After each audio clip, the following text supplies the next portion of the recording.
तब जब तक बाकी लोग नहीं आ जाते हैं, जितनी चर्चा हुई उसमें से आप लोग कुछ रखना चाहें, किन्हीं को कोई इच्छा हो, है ना, तो अच्छा रहेगा। किसी और चीज़ पे जो आपका ध्यान गया हो, जिस पे सभी सभा को ध्यान देना चाहिए, जिनको भी लगता हो, अपनी शेयरिंग, जैसा आप लोग कुछ अभ्यास कर रहे हों। एक्चुअली में मैं जितना रखा उसमें मैं अपने ही अभ्यास को रख रहा हूँ कि मैं जिन अभ्यासों को कर रहा हूँ उसके साथ मैं ध्यान आकर्षण करा रहा हूँ। तो एक अभ्यास में जो सबसे पहला बताया, सरलता का अभ्यास। सरलता के अपोजिट में जो भय है वो अभिमान मान भय का भय ही है। मेरा कम तो नहीं हो जा रहा है, मान सम्मान, ये सब जो हमारे अंदर उथल पुथल चलता रहता है, उसके जो विपरीत सरलता है, जो होना चाहिए, उसका अभ्यास कर रहे हैं।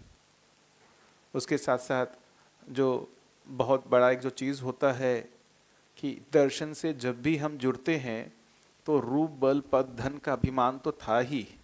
ये इस दर्शन को पढ़ करके हमारे में जो चित्रण फैल जाता है अस्तित्व को लेकर के, है ना, जिस तरीके से हमारे पास चित्रण डेवलप हो जाते हैं, जिस तरीके से हमारे तर्क डेवलप हो जाते हैं, उससे हमारा बहुत गहरा जो वो जो चित्त क्षुब्धता भी हो जाती है।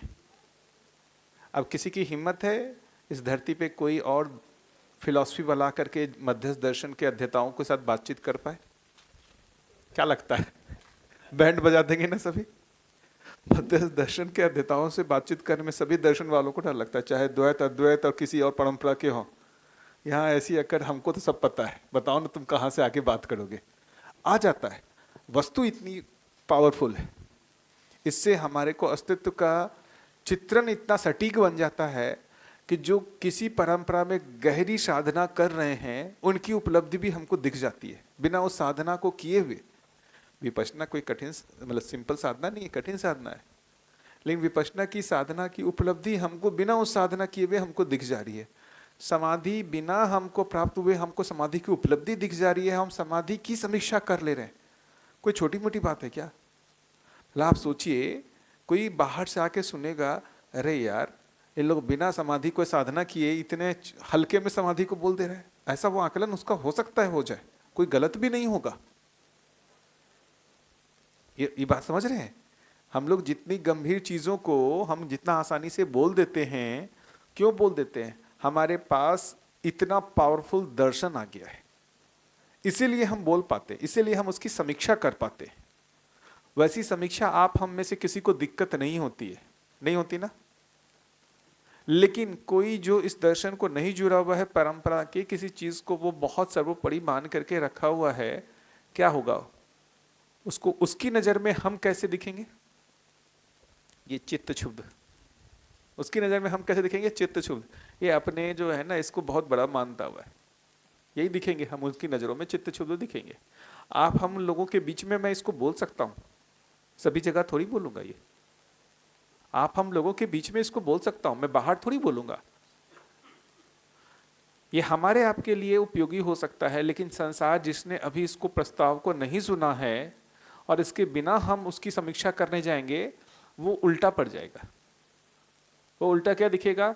ये लोग अभिमानी लोग हैं, सब चीज को छोटा दिखाते हैं, स्वयं को श्रेष्ठ और दूसरों को नेष्ठ दिखाते हैं, यही भाव जाएगा। होता है कि नहीं होता है? कोई नया आदमी यदि सुनेगा आकर के, उसको क्या जाएगा? ये अपने दर्शन को सर्वश्रेष्ठ दिखा रहे हैं और बाकियों को नेष्ठ दिखा रहे हैं, यही जाएगा भाव। इसलिए इन चीजों को मैं जिस दर्शन, आप लोग चूंकि इसके प्रस्ताव आपको आ चुके हैं तब मैं इसको बोल रहा हूं।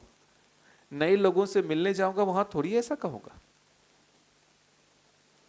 उनके उनके फिर हम सहायता नहीं कर पाएंगे ना, उल्टा हम उनके नजरों में हम क्षुब्ध हो गए। वो स्वयं मूल्यांकित कर पाए उसके लिए हम ये वस्तु प्रस्तुत करेंगे, समीक्षा उनकी थोड़ी करेंगे भी। क्यों? ये ठीक लगता है कि नहीं लगता है? तो ये जो चीजें हैं, और फिर दूसरे लोगों को छोड़ दीजिए, हमारे आपस में ही, क्योंकि अभी आप लोग हो सकता है कि बहुत इसमें समय नहीं दिए, अध्ययन नहीं किए हैं, लेकिन जब आप लोग भी इस पुस्तक को पठन कर लेंगे, 2 बार 3 बार 4 बार पढ़ लेंगे, उसके बाद हमारे आपस में ही यहाँ में से कहीं प्रॉब्लम हो जाएगा, वृत्ति क्षुब्धता चित्त क्षुब्धता की जगह आ जाएगी, जिसको मैं फेस कर रहा हूँ और हम लोगों में से बहुत सारे लोग फेस कर रहे हैं। कर ही रहे हैं सभी एक दूसरे के साथ। मेरा तर्क श्रेष्ठ तो मेरा तर्क श्रेष्ठ, ऐसा आ ही जाता है। दर्शन को सबसे ज्यादा अच्छे तरीके से मैं समझाऊं तो वो उनको लगेगा दर्शन को सबसे अच्छे तरीके से तो वो समझे, ये हो जाएगा। तो ये सब भी हमारा ध्यान में रहे। व्यवहार करते समय कितनी बार हम जो क्षुब्ध हो जाते हैं उसका ध्यान रहे, कितनी बार हमारे में इरिटेशन होता है उसका ध्यान रखें, और उसके एवज में हमको करना क्या है उसको भी ध्यान में रखें। तो इतना मैंने अपनी तरफ से बताया। आप लोगों का और कैसा सोचना है, क्या आप लोग इसमें कर रहे हैं, कोई अपनी तरफ से कुछ रखना चाहे तो रख सकते हैं। जी, माइक दे देंगे।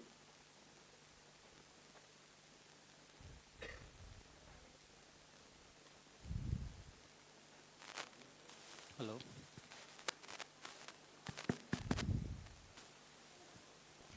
यस भैया। तो अभी मैं पिछले 5 साल से ऐसे तो जुड़ा हुआ हूँ विद्या से, और काफ़ी प्रबोधकों को मैंने सुना है, काफ़ी प्रबोधकों की मैंने परिचय शिविर भी मैंने की हुई है। और मैं कानपुर भी जाके आया हूँ, बगाड़िया जी के वहाँ पर महेंद्र भैया का भी मैं सेशन अटेंड करता हूँ। फिर मैंने मेरी शुरुआत हुई थी जब, तो अजय देवा भैया जिनकी ऑनलाइन शिविर मैंने सबसे वहाँ से मैंने चालू किया था। तो काफ़ी कुछ मैंने देखा, जीवन विद्या के अंदर अलग अलग प्रबोधक है।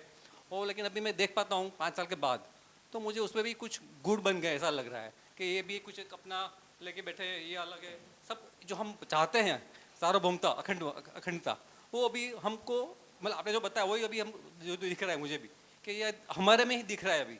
तो वो आप चल ही रहा है सब कुछ। तो हमको तो जाना है एक बड़ी यात्रा के लिए, अखंडता के लिए, सार्वभौमता के लिए, लेकिन फिर भी हम भ्रमित है अभी। हम कोई जागरूक दूसरा तो है नहीं बाबा जी के अलावा। तो ये दिक्कत आ ही रही है और दिख ही रही है।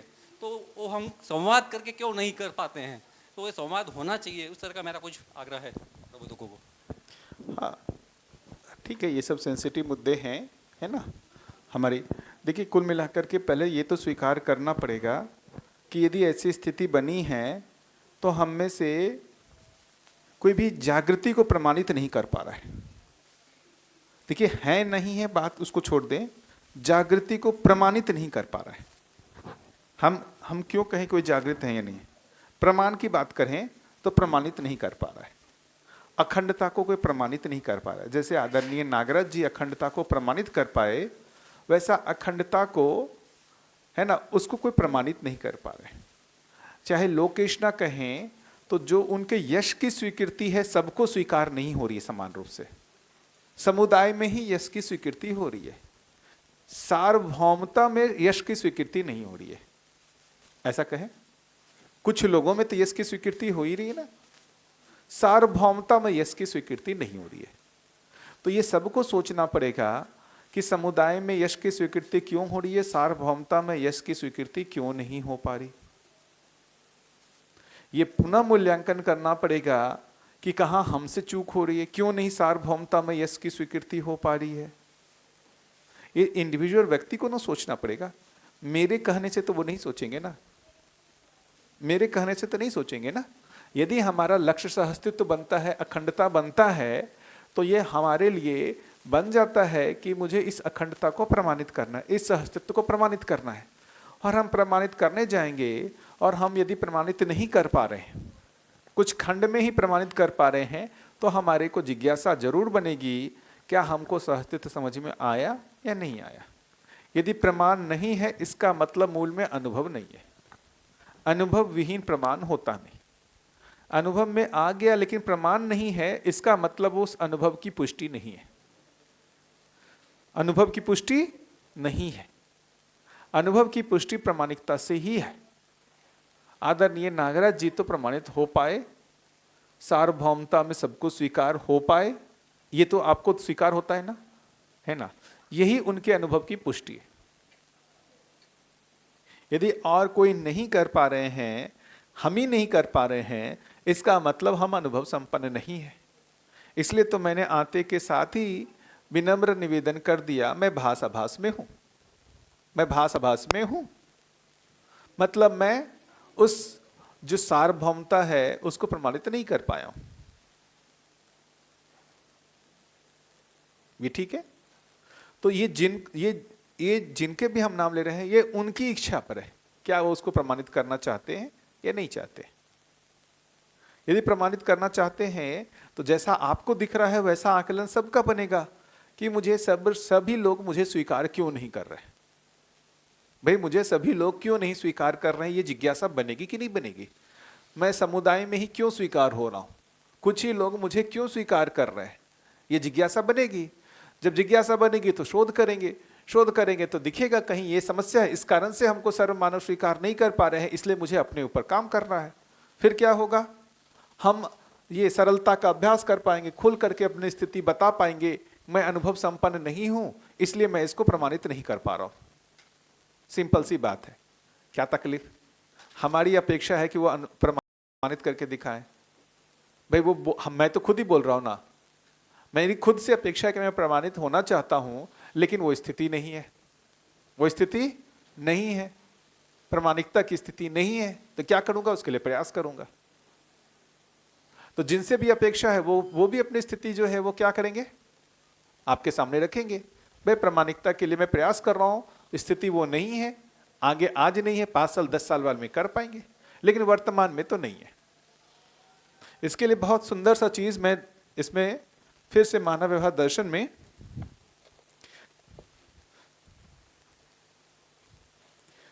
बहुत तरीके से मैं जब देखता हूं ना तो बहुत सारी चीजें जो है इसमें लिखी हुई हैं।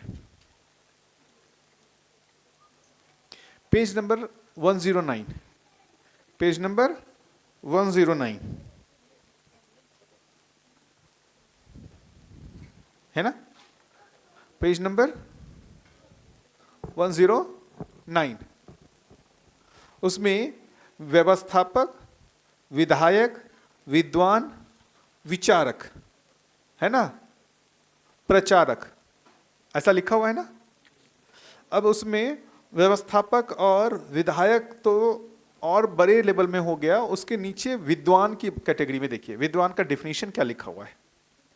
देखिए पेज नंबर 109, पेज नंबर 109 सबसे नीचे विद्वान की परिभाषा, मानवीयतापूर्ण आचरण सहित मानव की परस्परता के मध्य में पाए जाने वाली विषमता को समाहरण करने योग्य समाधान का निर्भ्रांत स्वरूप में अध्ययन कराने वाले व्यक्ति की विद्वान संज्ञा है। क्या सुंदर लिखा हुआ है उन्होंने, उसमें लेकिन मिनिमम लिखा, मानवीयतापूर्ण आचरण सहित मानव की परस्परता के मध्य में पाए जाने वाले विषमता को समाहरण करने योग्य समाधान का निर्भ्रांत स्वरूप में अध्ययन कराने वाले व्यक्ति की विद्वान संज्ञा है।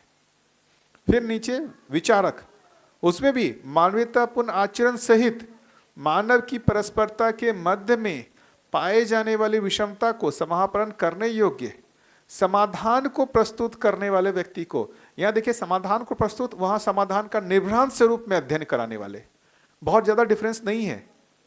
उसके आगे प्रचारक, देखिए क्या लिखा हुआ है, नैतिकता, चरित्र एवं मूल्य का कलापूर्ण ढंग से लोक जनमानस में विश्वास उत्पन्न कराने वाले को प्रचारक की संज्ञा है। और नीचे लिखा हुआ है, विचारक तथा विद्वान ही प्रचारक हो सकते हैं। अब मैं खुद अपनी मजबूरी देखता हूं, मैं ना तो विचारक की जगह पर दिखता हूं ना विद्वान की जगह पर, लेकिन मैं प्रचारक की भूमिका में आ गया हूं। अब क्या किया जाए, पीड़ा तो होती है, मुझे पीड़ा होती है। देखिए यहां पर जो लिखा है, विचारक तथा विद्वान ही प्रचारक हो सकते हैं, और यहां विचारक और विद्वान की परिभाषा देखिए, मानवतापूर्ण आचरण सहित, मैं उसमें नहीं हूं पारंगत।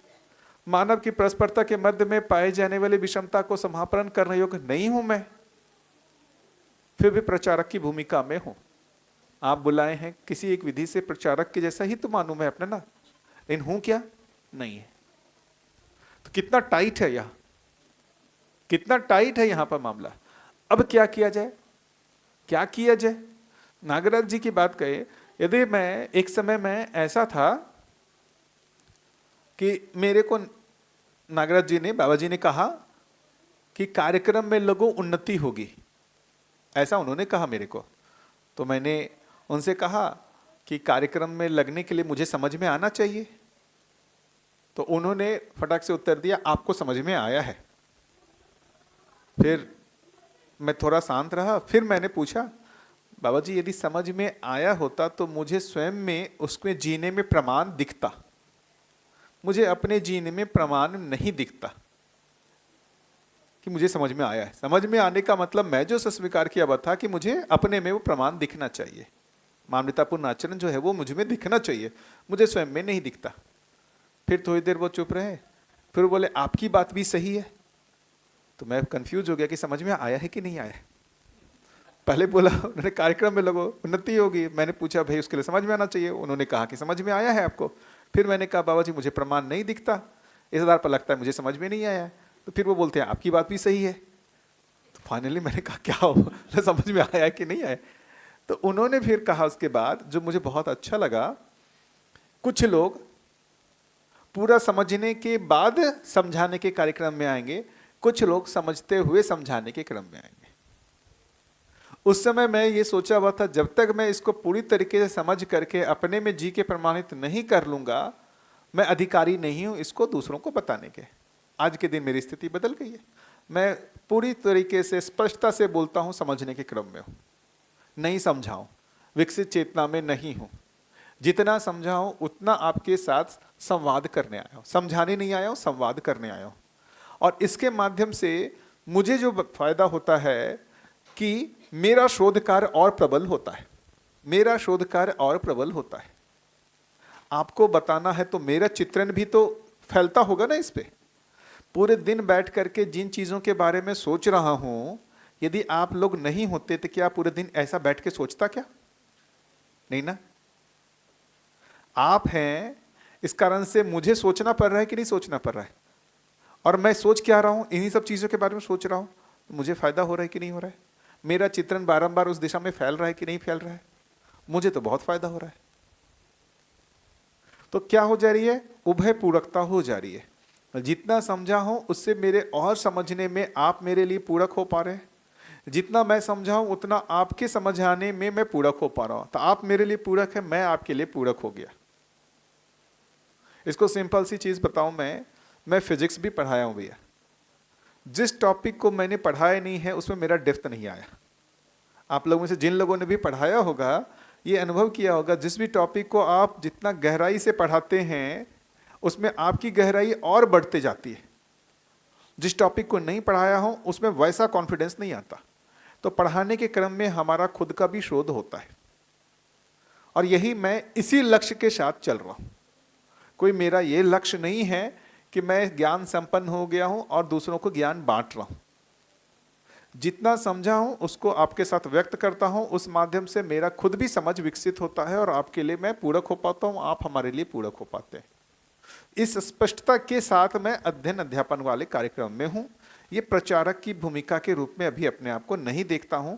आप प्रबोधक जो भी शब्द देते उस भूमिका में अभी अपने आप को नहीं देखता हूं। प्रबोधक का मतलब मानवतापूर्ण आचरण सहित मुझे खुद ही नहीं दिखता है। मैं आपसे कैसे अपेक्षा रखूं कि आप मुझे उस रूप में स्वीकार करो? जिस दिन मुझे लग जाएगा मैं मानवतापूर्ण आचरण में पारंगत हो गया हूं, मैं कहूंगा और उसमें आपको बोलूंगा, आप मुझे जांच करके देखो क्या मैं हुआ हूं कि नहीं हुआ हूं। अभी मैं ही अपने आप को जांच करके पूरा नहीं पाता हूं, आपके सामने क्या बोलूं? तो इतना ही है, विद्यार्थी के रूप में है, सहपाठी के रूप में आपके साथ शोध करता हूं, इससे आपके लिए मैं पूरक हो पाता हूं, आप मेरे लिए पूरक हो पाते हैं। इसी तरीके से अपन चलते हैं। तो भैया ये तो जो आप बोल रहे हैं ना, ये हम सभी को ना इस सरलता को पाना पड़ेगा। इस सरलता को पाना पड़ेगा। यदि हम नहीं हुए हैं उसको स्वीकार हमको करने में कोई तकलीफ नहीं होनी चाहिए। यदि हम स्वीकार नहीं करेंगे तो हम तकलीफ में आएंगे। यदि हम स्वीकार नहीं करेंगे तकलीफ में आएंगे। क्या तकलीफ में आएंगे? हमारी ये स्वयं के लिए मूल्यांकन यदि हो गया है कि मैं अनुभव संपन्न हो गया हूं, लेकिन संसार हमारे अनुभव को स्वीकारने को तैयार नहीं है, तो अब हमको तकलीफ होने वाली है। वो हमारे में मान भय आ जाएगा। हो ही रहा है। आप जो बोल रहे हैं ना, वो हो ही रहा है, हो ही रहा है। जब अस्वीकार होता है ना यदि, तो वो बाहरित रूप से ये जरूर दिखता है कि प्रभाव नहीं पड़ रहा है, लेकिन आंतरिक प्रभाव पड़ता है। मैं तो सभी लोगों के साथ हूं, मैं दिखता हूं। तो इसमें क्या उपाय है? एक ही उपाय है, स्वयं का मूल्यांकन अच्छे से करो। और बड़ी मजेदार बात कहूं, स्वयं का मूल्यांकन जो होता है इतना आसान होता नहीं है। स्वयं का मूल्यांकन इतना आसान होता नहीं है। क्यों? सम्मोहन, सम्मोहन, स्वसम्मोहन। स्वसम्मोहन का मतलब हुआ, स्वसम्मोहन का मतलब हुआ अपने भास को अनुभव मान लेना, आभास को अनुभव मान लेना, प्रतीति को अनुभव मान लेना, भास को प्रतीति मान लेना, आभास को प्रतीति मान लेना, भास आभास को अवधारणा मान लेना। ऐसे बहुत सारे कॉम्बिनेशन हो सकते हैं। हम जो स्थिति में हैं उससे ज्यादा का हम अपने आप को मान सकते हैं, इसकी बहुत प्रोबेबिलिटी है। तो इसका सबसे अच्छा तरीका क्या है? इस सम्मोहन से बचने का सबसे अच्छा तरीका क्या है? मुझे लगता है पर मूल्यांकन को वैल्यू देना।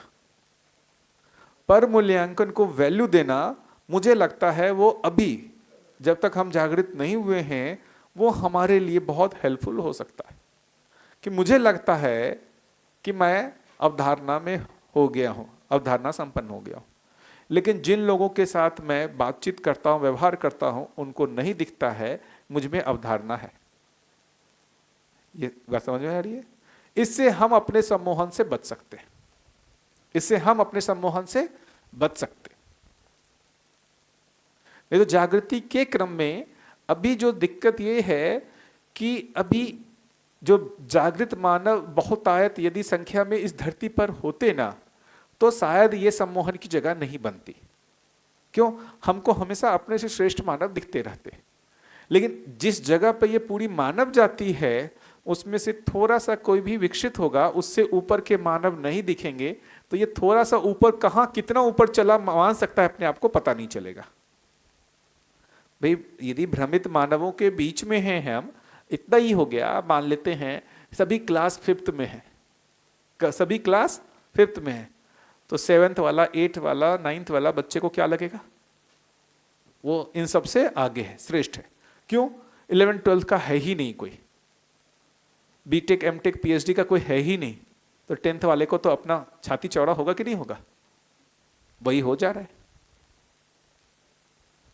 लेकिन 5th वाला ये पहचान लेगा ये 10th तक का ही ज्ञान है, इसको 11th 12th और पीएचडी का ज्ञान नहीं है, ये 5th वाला भी बता सकता है।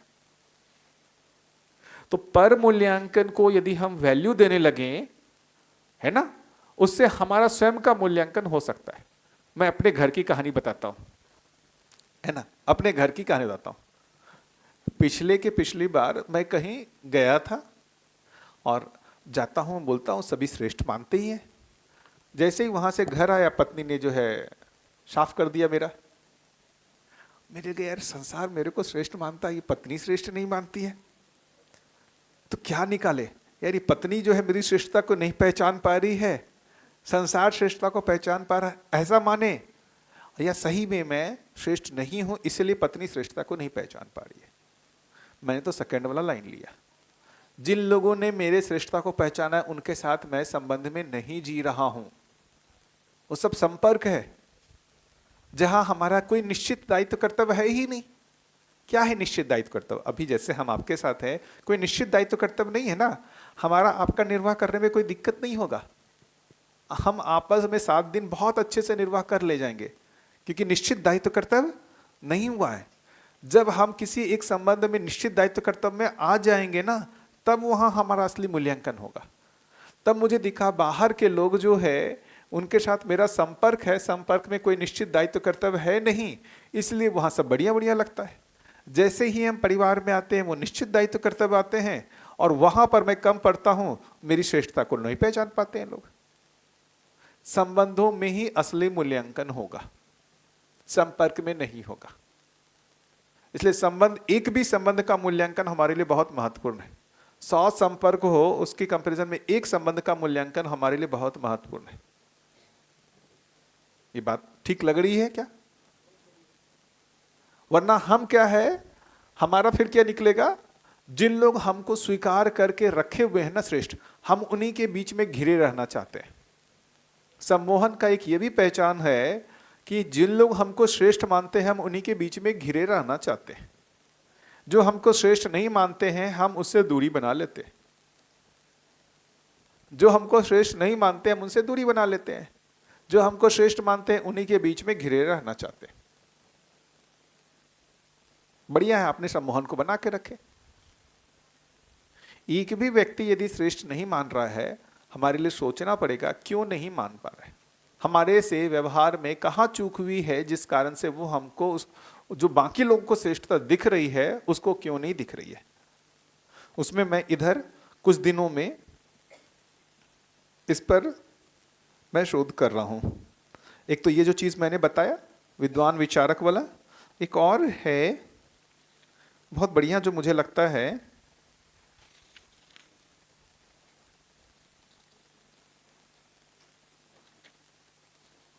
पेज नंबर 157 में, पेज नंबर 157 में, उसमें देखिए मानव के आहार विहार व्यवहार व व्यवस्था में भागीदारी से ही उसके व्यक्तित्व का मूल्यांकन होता है। उसके नीचे जो लिखा हुआ है व्यक्तित्व का परिभाषा, स्वयं में निहित प्रतिभा प्रसारण के क्रम में सहायक आहार विहार व व्यवहार की व्यक्तित्व संज्ञा है। स्वयं में निहित प्रतिभा प्रसारण के क्रम में सहायक आहार विहार व्यवहार की व्यक्तित्व संज्ञा है। अब देखेंगे बहुत मजेदार बात, हमारे यहां आदर्शवादी व्यक्तित्व की बहुत प्रचलन रहा है। एक वस्त्र के माध्यम से ही हम नतमस्तक रहते हैं। कोई गेरुआ वस्त्र पहन के आ जाए, हमारे मन में कैसा आएगा उसके व्यक्तित्व के लिए? आप सोचिए ना, मैं यही और मैं गेरुआ वस्त्र में यदि बोल रहा होता तो किसका वैल्यू ज्यादा था? है या नहीं है? क्योंकि वो गहरा हमारा परंपरा से आया हुआ है ना। आहार में आदर्शवादी करूं, आदर्शवादी आहार होता है ना, जो मिला सिर्फ वही, उसमें अपना कोई चॉइस नहीं। थोड़ा सा भी कुछ चटपटा, अरे इसमें तो जो है संवेदनाओं से सुखी होने की आशा है। थोड़ा सा भी मांग लिया कुछ चटपटा, अचार है क्या? अरे अभी कितनी जगह हमारा है, थोड़ा सा मैं अचार मांग लूंगा कुछ चटपटा मांग लूंगा, मेरा मूल्यन क्या? ये संवेदनाओं से सुखी होना चाहता है, गया काम से। ये है आदर्शवादी, बहुत सारा कुछ हमारे में बना हुआ है। थोड़ा सा बढ़िया शर्ट पैंट पहन लेंगे, अरे ये देखो कपड़ा जो है पहन के सुंदर दिखना चाहता है। बाबा जी ने इन सारी चीजों का खंडन किया। बढ़िया अचार मिर्च मसाला जितना हो सकता आलू बुंडा सब खाते थे। कोई भी आहार में देख करके वो आदर्शवादिता उनकी नहीं दिखती, एक भी आदर्शवादिता नहीं दिखती आहार में, एक भी आदर्शवादिता नहीं है। ये बहुत सारा कुछ हमने किया हुआ है। अच्छा, पहनावे में उनका अपना जो भी पारंपरिक रहा था, उस समय तो सभी लोग वही पहनते थे। आपके हमारे दादाजी सब लोग वही कपड़े पहनते थे जो वो पहनते थे। आज के दिन नहीं चलेगा। आज के दिन मैं ये कुछ पहन लूं ना, फिर आदर्शवादी चला जाएगा। आज के दिन मैं यदि पहन लूं तो आदर्शवादी चला जाएगा। वो उस समय का था, उस समय सभी धोती कुर्ता पहनते थे, चल गया। आज के दिन मैं धोती कुर्ता पहन लूं, आदर्शवादी जाएगा वो मामला। हाँ है ना? तो ये जो बेसिकली जब हम व्यक्तित्व कहते हैं ना, इसमें बहुत सारा व्यक्तित्व में कितना आदर्शवादिता घुला हुआ है हमको नहीं पता चलता। कितना आदर्शवादिता घुला हुआ है हमको पता नहीं चलता। उसमें जो सबसे महत्वपूर्ण भाग है व्यवहार का। अभी दर्शन में जो सबसे महत्वपूर्ण हो गया आहार विहार और व्यवहार। आहार का एक संयम तो रहेगा ही। मैं यहाँ ज्ञान दूं और बढ़िया जो है आप मेरे को जाके देखिए, एक दुकान में बढ़िया नॉनवेज मैं चबा रहा हूं, क्या जाएगा? अरे यार, मान लेते हैं मैं बढ़िया जो है यहाँ पर शिविर लूं और रात में जाकर के आप मुझे देखे कि मटन दारू कर रहा हूं, खत्म। आप सुनेंगे मेरे से क्या? नहीं। आहार गया, आहार में संयम नहीं दिखा, खत्म। और बढ़िया जो है मैं यहाँ पर शिविर लेता हूं और मस्त जाकर के मूवी हॉल में उटपटांग मूवी देखता हूं। देख लिया आपने, अरे ये तो उटपटांग मूवी देखता है, ये तो ऐसा भी आहार करता है, खत्म। मेरा व्यक्तित्व खत्म। अभी भी किसी के व्यक्तित्व पर कैसे हम लगाते हैं, कुछ उसके बारे में गलत प्रचार कर दो, हो गया उसका व्यक्तित्व धूमिल, उसका व्यक्तित्व धूमिल कर दिया। तो बहुत सारा कुछ हमारा आदर्शवादिता का व्यक्तित्व है। अभी जैसे मैं देखता हूं कि जो अभी दर्शन में भी बहुत सारा आदर्शवादिता का व्यक्तित्व क्या है कि यदि हम किसी के गलत की तरफ इंगित करा रहे हैं ध्यान ना, उसको क्या माना जाएगा? द्वेष ईर्ष्या के रूप में देखा जाएगा, द्वेष ईर्ष्या के रूप में देखा जाएगा, है ना? ये आदर्शवादिता का है। हम एक दूसरे की तरफ ध्यानाकर्षण ना कराएं, क्या हम एक दूसरे के उन्नति में सहायक हो पाएंगे? नहीं हो पाएंगे। पहले भी कहा है ना, सत्यम वदम प्रियम वदम ना, क्या मतलब है? सत्य बोलो लेकिन ऐसा बोलो कि प्रिय लगे।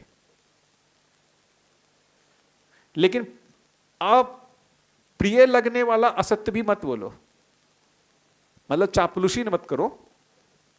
तो एक महत्वपूर्ण भाग है, ये हम लोगों को अभी लर्निंग करनी है भैया, कैसे शिष्टता पूर्वक हम एक दूसरे की गलतियों पे ध्यानाकर्षण करा पाए। शिष्टता पूर्वक हम एक दूसरे की गलतियों की ओर कैसे ध्यानाकर्षण करा पाए। उसके लिए मैंने जो कहा, संबंध की स्वीकृति, जो एक तरीका मुझे लगता है, जो मैंने कहा, यदि हम संबंध में एक दूसरे को स्वीकार लेते हैं तो पहले एक तो अभयता हो जाती है कि हम यदि गलतियों की तरफ ध्यानाकर्षण कराएंगे तो भी हमारा संबंध नहीं टूटेगा। मैं और पत्नी हैं, हम करते ही हैं एक दूसरे की गलतियों के ध्यानाकर्षण, बने रहते हैं। यदि वो संबंध को हमने नहीं स्वीकार किया है और यदि हम सीधा गलतियों की ओर ध्यानाकर्षण कराने जाते हैं, मामला बिगड़ जाता है। तो कुछ भी मुझे लग रहा है जो आपकी जो कामना है उसमें ये देखें कि ये नियति विधि से हम सभी जागृति क्रम में हैं, और जागृति क्रम में होते हुए, है ना, जब तक हम ये नहीं स्वीकारेंगे कि अभी हम जागृत मानव नहीं हुए हैं, और यदि हम उसके बावजूद यदि जागृति को प्रमाणित करने का प्रयास करेंगे, वो अखंडता में नहीं जाएगा, वो अखंडता में नहीं जाएगा, वे फिर खंड खंड में ही आएगा, उस समुदायों में ही स्वीकार होगा। ऐसे समुदायों में तो बहुत सारे धर्म ग्रंथ के लोग हैं, बहुत सारे लोगों को स्वीकार कर रहे हैं। हर एक शंकराचार्य के अपने बहुत बड़े फॉलोवर्स हैं, है या नहीं है? उनको श्रेष्ठ माने हुए हैं ही। कितने सारे कम्युनिटीज हैं, आर्ट ऑफ लिविंग है, विपश्यना है, सदगुरु है, ऐसे बहुत सारे हैं जिनके कंपैरिजन में दर्शन की संख्या तो नगण्य है। यदि दर्शन में मध्यस्थ दर्शन के फॉलोअर्स की देखेंगे संख्या तो नगण्य है इन सब के कंपैरिजन में। क्या गलत है क्या? इतने बड़ी संख्या में होने के बाद भी यदि वो सार्वभौमता को नहीं स्थापित कर पा रहे हैं, हमको सोचना पड़ेगा, यदि सार्वभौमता स्थापित नहीं होगी तो उसकी परंपरा नहीं बनेगी, परंपरा नहीं बनेगी, उस समुदाय में सीमित रह जाएगा। तो यदि मानवीय परंपरा लक्ष्य बनता है तो इन सब चीजों का समन हो जाता है। यदि हमारा दृष्टि ये जाता है कि मेरे लिए कार्यक्रम नहीं है, कार्यक्रम के लिए मैं हूं, फिर से, मेरे लिए कार्यक्रम नहीं है, कार्यक्रम के लिए मैं हूं। क्या कार्यक्रम? अखंड समाज सार्वभौम व्यवस्था स्थापित होने के लिए मैं हूं। मेरे कार्यक्रम के लिए लोग नहीं है, मेरे कार्यक्रम के लिए लोग नहीं है, मेरे यश कामना के लिए लोग नहीं है। ठीक है? मेरी यश कामना, मेरी कार्य योजना के लिए लोग नहीं है। ये इसमें देखेंगे, वृत्ति क्षुब्ध मानव अपने विचार व कार्य योजना को श्रेष्ठ। मानवीय परंपरा बनेगी लेकिन मेरी विधि से बनेगी। मानवीय परंपरा बनेगी लेकिन मेरी विधि से बनेगी, आपकी विधि से नहीं बनेगी। और आप क्या है? आप ये हट पर हो कि मानवीय परंपरा बनेगी, आपकी विधि से बनेगी, मेरी विधि से नहीं बनेगी। हाँ है ना? जिन लोगों का नाम लिया है, मेरा तो आकलन ऐसा ही है, सबकी अपनी अपनी विधि को लेके है। मानवीय परंपरा मेरी विधि से बनेगी तो मेरी विधि से बनेंगे। क्यों हो रहा है? ये कार्य योजना को श्रेष्ठ मान लिया। अब इसमें से क्या उपाय निकले? इसमें उपाय क्या निकले? तो देखिए, जब तक जागृत मानव के रूप में सभी स्वीकार नहीं हो जाते हैं कोई एक व्यक्ति, तब तक एक व्यक्ति तो है जो सबको जागृत मानव के रूप में स्वीकार है। उनका क्या मार्गदर्शन है उसको देखा जाए। हम इसका जो एक उपाय लगता है कि यदि हम में से किन्हीं एक को लगता है कि हम जागृत मानव हैं और बाकियों को हमारे अनुसार चलना चाहिए, ठीक है, अपेक्षा ठीक है, लेकिन मान लेते हैं कि संसार नहीं स्वीकार रहा है, तब क्या किया जाए? तब यही है, हम अपनी हठवादिता को छोड़ के जिसको सभी जागृत मानव मान रहे हैं उनका क्या मार्गदर्शन है। तो नागराज जी जो हैं उनको जागृत मानव के रूप में ये सभी लोग मानते हैं, उनका क्या मार्गदर्शन है उसको सभी बैठ करके तय कर लें, उसको स्वीकार करके आगे बढ़ें। यही एक विधि लगती है मुझे। अपनी हट को छोड़ करके हम सभी मिल करके जागृत मानव के रूप में एक नागराज जी को स्वीकारे हुए हैं, उनका क्या मार्गदर्शन है, बैठ करके आपस में पहले खुले मन से चर्चा कर लें और एक मत हो जाए और उसी को सब क्रियान्वित करें, काम खत्म। यही एकमात्र उपाय लगता है मुझे।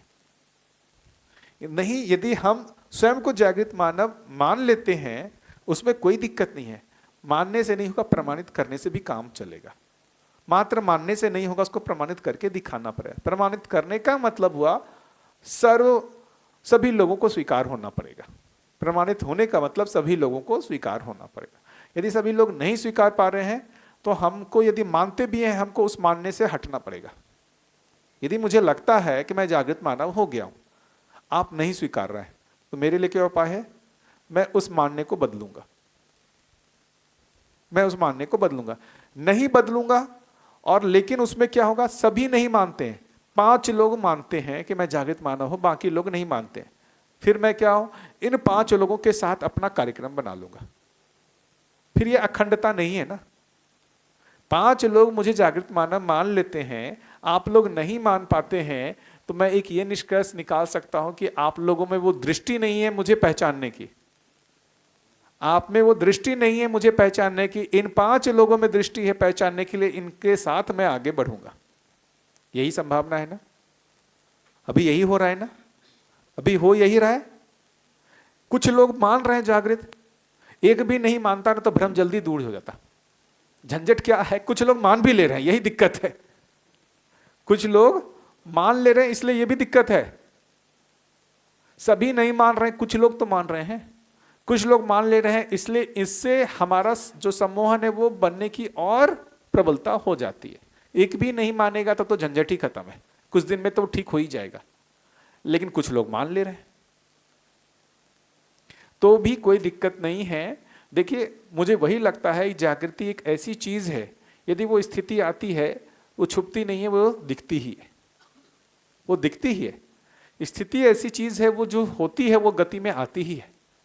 इसलिए मैं बहुत आराम में हूं, मुझे जागृत मानव के साथ दिखने का प्रयास नहीं करना है, मुझे होने का प्रयास करना है। जागृत मानव जैसा दिखने का प्रयास नहीं करना है, होने का प्रयास करना है। होगा तो जरूर दिखेगा। मैं हूं नहीं और दिखने के लिए बारंबार करते रहूंगा ना, फिर से वही, ये आडंबर, वो सम्मोहन, कहीं ना कहीं अधिमूल्यन, अपना अभिमान, वो अभिमान होगा तो उसमें फिर से जो आप जैसी समस्या बोल रहे हैं वैसी समस्याएं खड़ी हो जाएंगी। उन सब में से एक मेरा नाम भी आ जाएगा। आपने जिन लोगों का नाम लिया उसमें से मैं भी एक आदमी आ जाऊंगा उसमें, है या नहीं है? तो इसलिए एक ही उपाय है, बारंबार पर मूल्यांकन को वैल्यू देते रहना। यदि स्व मूल्यांकन हम ठीक तरह से नहीं कर पा रहे हैं या उसमें दोष हो जा रहा है अधिमूल्यन, पर मूल्यांकन को वैल्यू देना। आप में से कोई यदि आ करके बोलेंगे ना, मुझे लगता है आपको आभास भी नहीं हुआ है, मैं उसको वैल्यू दूंगा। मैं अगले बार से उसको बोलना शुरू करूंगा कि मुझे भास हुआ है।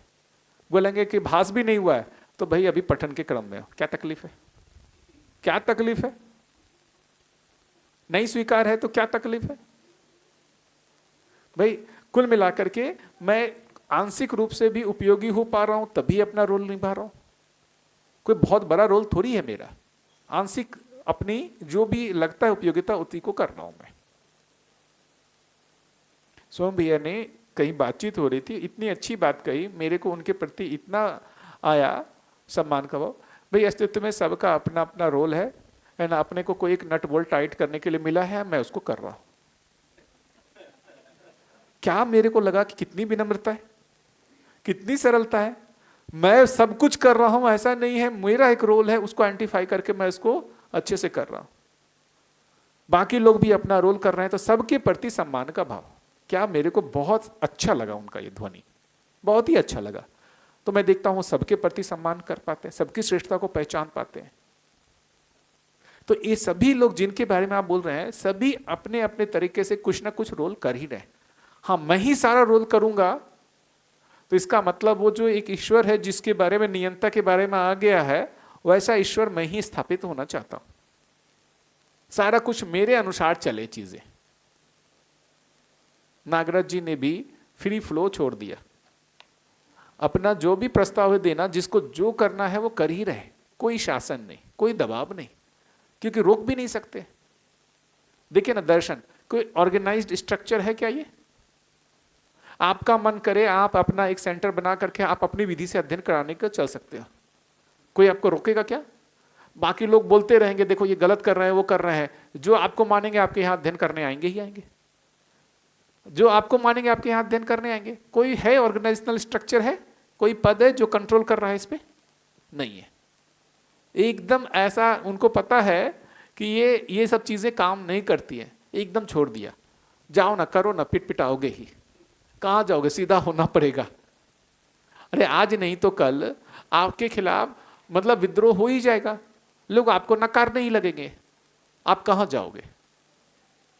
लोग नकार ही रहे ना, सभी सार्वभौमता में नहीं स्वीकार रहे हैं ना, तो कहाँ जाओगे आप? आपका यश तो नहीं हो रहा ना, यश तो समुदाय में हो रहा है ना, यश समुदाय में ही हो रहा है ना, सार्वभौमता में तो यश नहीं हो रहा ना।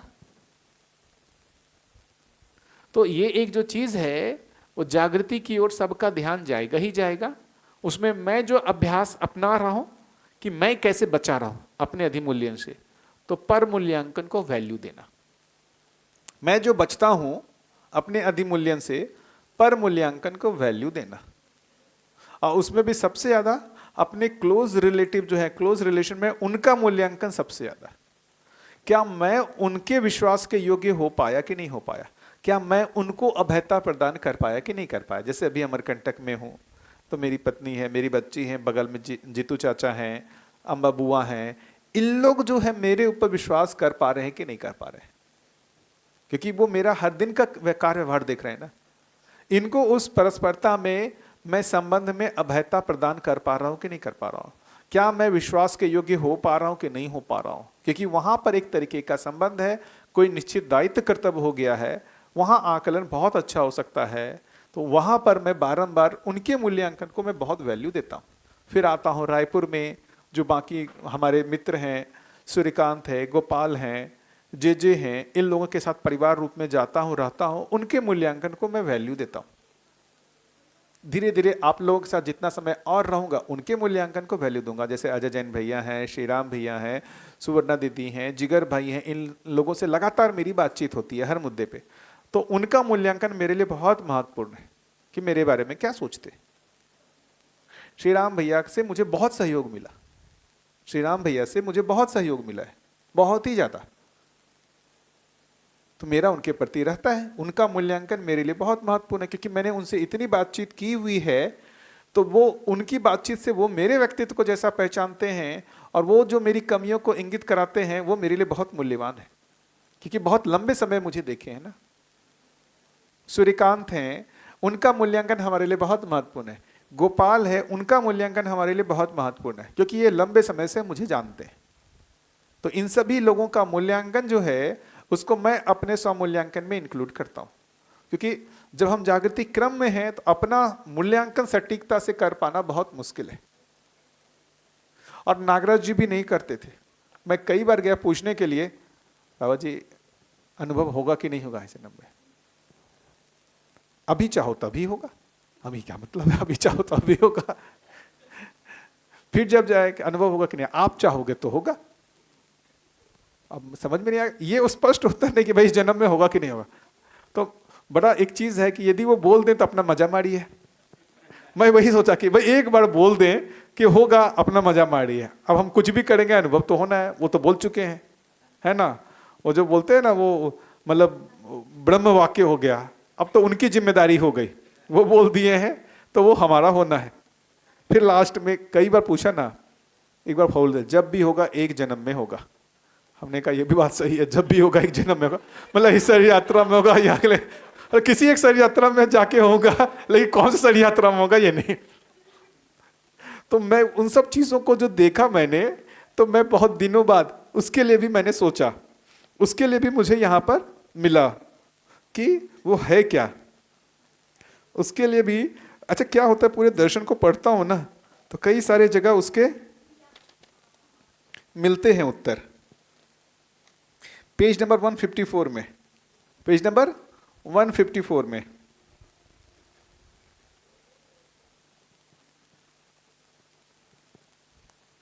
देखिए क्या लिखा हुआ है लास्ट में, हर मानव जागृतिशील है अथवा जागृत होना चाहता है। हर मानव योग पूर्वक ही जागृत होता है। जागृति के लिए ही वह आतुर, कातुर, आकुल, व्याकुल, आवेशित अथवा उद्विग्न रहता है। अब उसका डिफिनीशन देखिए, आतुर, पात्रता से अधिक इच्छा प्रकट करने का प्रयास। पात्रता, भाई अभी जितनी मेरी पात्रता है उससे ज्यादा की इच्छा रखे हुए। कातुर, वांछित इच्छा पूर्ति के लिए शीघ्रता से कार्यरत होना, जिसमें कुशलता, निपुणता और पांडित्य का अभाव हो। आज बैठूंगा, ध्यान लगाऊंगा, अनुभव करके ही उठूंगा। हर दिन आज बैठूंगा, उस ब्रह्म ज्ञान को पा करके उठूंगा। आज नहीं हुआ, फिर लगा अरे यार आज ध्यान नहीं लग रहा है, फिर दूसरे दिन आज ध्यान में बैठूंगा, और कैसा हमारा आतुर कातुर है। मेरे को बहुत समय बाद दिखे लगे ये कैसे कर रहा हूं मैं, ये आतुर कातुर हूं मैं। आकुल, वांछित के अभाव की पीड़ा का अनुभव। बाबा जी कब जागृत होंगे, बाबा जी कब जागृत होंगे। अरे जागृत होने के लिए कुछ करना भी पड़ता है, उससे मतलब नहीं है कब जागृत होंगे ये बताइए। ये सब क्या था प्रश्न, मैं आज के दिन खुद ही सोचता हूं। ये आतुर कातुर आकुल व्याकुल ही था मैं। आज बिजनेस स्टार्ट किया, कब 100 करोड़ आएंगे, पूरे रात सपने देखते हैं 100 करोड़ आ गए, 100 करोड़ आ गए, 100 करोड़ आ गए। कोई मैकेनिज्म भी होगा ना, ये कोई गैम्बलिंग थोड़ी चल रहा है। हमने जो है एक सट्टा लगाया है, आएगा तो 100 करोड़ ही आ जाएगा। ये क्या जागृति सट्टा है क्या, है ना। वो एक जो बात है ना, जागृति की ओर एक कदम बढ़ाते ही हमारे समस्त साप ताप पाप ध्वस्त हो जाते हैं। यार एक कदम तो बढ़ा दिया, हमारे साप ताप पाप ध्वस्त क्यों नहीं हो रहे, है ना। मैं तो लगा कि यार पूरा लगा दिया और जिंदगी। मैंने पूछा बाबू जी जागृति की ओर एक कदम बढ़ाते ही समस्त साप ताप पाप ध्वस्त हो जाते हैं। मेरा तो नहीं हो रहा है, मैं तो एक कदम बढ़ा दिया हूं, आपको लगता है एक कदम बढ़ा दिए। तो मतलब उनका एक कदम है क्या समझ में नहीं आता यार, क्या लिख दिए। हम तो एक कदम को यही मानते थे, प्रयास करने लगे। मुझे समझ में आया उनका एक कदम है वो हनुमान जी का छलांग है। वो एक छलांग की बात कर रहे हैं और हम एक कदम इसको बोल रहे हैं। तो बहुत सारी चीजें हम इस पर भी बातचीत करेंगे। यहां ये अभ्यास के लिए बहुत महत्वपूर्ण बिंदु है, जिसमें आतुर कातुर आकुल व्याकुल की बात आई है। इससे हमारा अभ्यास जुड़ा हुआ है, इससे हमारा अभ्यास जुड़ा हुआ है। हम इस पे वापस फिर से आएंगे, है ना।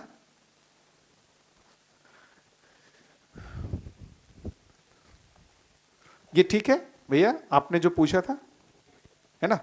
तो इसमें कोई तकलीफ नहीं है। इसमें जो जिम्मेदारी की बात आती है, जो जिम्मेदारी की बात आती है, फिर से जिम्मेदारी की बात आती है। हमको यदि ये पीड़ा का अनुभव हो रहा है कि ये दर्शन आया है, इतनी अद्भुत चीज आई है, इसके माध्यम से एक ऐसा लगता है कि एक मानवीय परंपरा बन सकती है, और उसमें अभी वर्तमान में जो स्थिति दिखती है वो खंडता की, सहस्तित्व प्रमाणित होता हुआ नहीं दिखता है। तो जिम्मेदारी स्वीकारना चाहिए, हमारे को सहस्तित्व को प्रमाणित करने के लिए प्रेरित होना चाहिए। दो है, हम उससे निगेटिव हो सकते हैं, दूसरा है हम जिम्मेदारी स्वीकार सकते हैं। दो समझ में आ रहे हैं। एक हो सकता है हम निगेटिव हो सकते हैं कि ये दर्शन में भी जुड़ करके लोग ऐसा ही करते हैं, और ये दर्शन यार कोई काम का चीज नहीं है, उससे निगेटिव होकर दर्शन को छोड़ सकते हैं। दूसरा अप्रोच है, दर्शन में हमको कहीं कमी नहीं दिखती है, हाँ प्रामाणिकता की कमी दिखती है, और हमको प्रमाणित होना है। हम यदि मैं प्रमाणित हो जाऊंगा तो इन सभी समस्याओं का समाधान हो जाएगा। एक भी व्यक्ति प्रमाणित होता है, इस समस्या का समाधान हो जाएगा ना। क्या करें, हम उससे परेशान हो या अपनी प्रामाणिकता के लिए प्रयास करें। देखिए मैंने तो वही लाइन लिया है, हो पाऊंगा नहीं हो पाऊंगा मुझे नहीं पता, हो पाऊंगा नहीं हो पाऊंगा मुझे नहीं पता, मैं प्रामाणिकता के लिए सोचता हूं। सोचूं कि ना सोचूं, हो पाऊंगा नहीं हो पाऊंगा मुझे नहीं पता। इस शरीर यात्रा में नहीं होगा, वो इच्छा बनी रहेगी, दूसरे शरीर यात्रा में होंगे, उसमें नहीं होगा, तीसरे शरीर यात्रा में होंगे, लेकिन मैं सोचूंगा। यदि मैं प्रमाणित हो पाता हूं, ये जो समस्याएं मुझे दिख रही हैं वो समस्याएं समाधानित हो जाएंगे। तो हमको जिम्मेदारी लेने की जरूरत है। हम जिम्मेदारी जब तक स्वयं नहीं लेते हैं, दूसरों पर जब जिम्मेदारी थोपने की जब हम रखते हैं, तो ऐसी होती है ये सब मिलकर के बैठ करके ठीक क्यों नहीं कर लेते, ये सब मिलकर के बैठ करके ठीक क्यों नहीं कर लेते। तो उसमें स्वयं की जिम्मेदारी को लेने की आवश्यकता है। यदि मैं प्रमाणित होऊंगा तो मैं इस समस्या को समाधानित कर पाऊंगा। यह विश्वास बनता है कि नहीं बनता है। हम विद्वान विचारक की जगह पे होंगे, वो परिभाषा मानवतापूर्ण आचरण सहित मानव मानव की परस्परता के मध्य में पाए जाने वाले विषमता को समापन करने योग्य है ना। तो हम यदि विद्वान विचारक की जगह पे आएंगे, हमारे में वो क्षमता आ जाएगी। तो हम मानवतापूर्ण आचरण में आने का प्रयास करें, अपने आप समाधान निकलेगा। तो हमारे लिए समाधान क्या है, हम अपनी जिम्मेदारी को स्वीकारें। यदि हम अपनी जिम्मेदारी को नहीं स्वीकारेंगे, दूसरों से अपेक्षा रखे रहेंगे, तो हमारा कोई रोल निकल के नहीं आएगा। तो मुझे लगता है प्रमाणित होने की इच्छा को प्रबल किया जाए, प्रमाणित होने की इच्छा को प्रबल किया जाए। इसको छोड़ दिया जाए हो पाएंगे कि नहीं हो पाएंगे, पहले इच्छा में तो आए, इच्छा में तो आए, जिंदगी लगाने को तैयार तो हो। नहीं हो पाएंगे कोई तकलीफ नहीं है, अगले शरीर यात्रा में प्रयास करेंगे, लेकिन प्रमाणित होने की इच्छा वो भी ना रखें क्या। यदि हम पहले से ये कोई बिजनेस स्टार्ट करें और हम सोचे कि हम जो है हम तो नहीं कर पाएंगे सफल, हो पाएंगे सफल क्या। हमारे को तो वो अनुमान से चलना पड़ता है ना कि हम सफल हो सकते हैं। क्या लगता है कोई भी चीज, मैं IIT की तैयारी किया तो अनुमान रहता है ना मैं सफल हो सकता हूं। मैं यदि पहले से अनुमान रखूं कि मैं सफल नहीं हो सकता हूं, लगा पाऊंगा अपना ताकत। मेरे अनुमान में ये रहता है ना मैं सफल हो सकता हूं, तभी तो ताकत लगाता हूं मैं। मेरे अनुमान में रहे कि मैं सफल ही नहीं हो सकता हूं, लगाऊंगा ताकत। तो यहां पर भी यदि हमारे अनुमान में ये आता है कि मैं प्रमाणित हो सकता हूं, तो ताकत लगाऊंगा। यदि ये अपने से ऐसे निराशा है, हताशा है, मैं प्रमाणित नहीं हो सकता, ताकत ही नहीं लगता, निराशा कुंठा। देखिए मैं तो ईमानदारी से बताऊं, एक्सट्रीम निराशा कुंठा की जगह पर आ गया था। मैं तो नहीं हो सकता, इस यात्रा में नहीं हो सकता।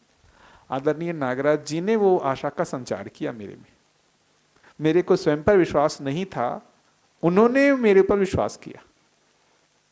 जिस भी विधि से हो मुझ में आशा का संचार हुआ, और मुझे ऐसा अपने से जो भी कहें, ऐसा आंशिक रूप में सही ऐसा दिखने लगा है कि हो सकता।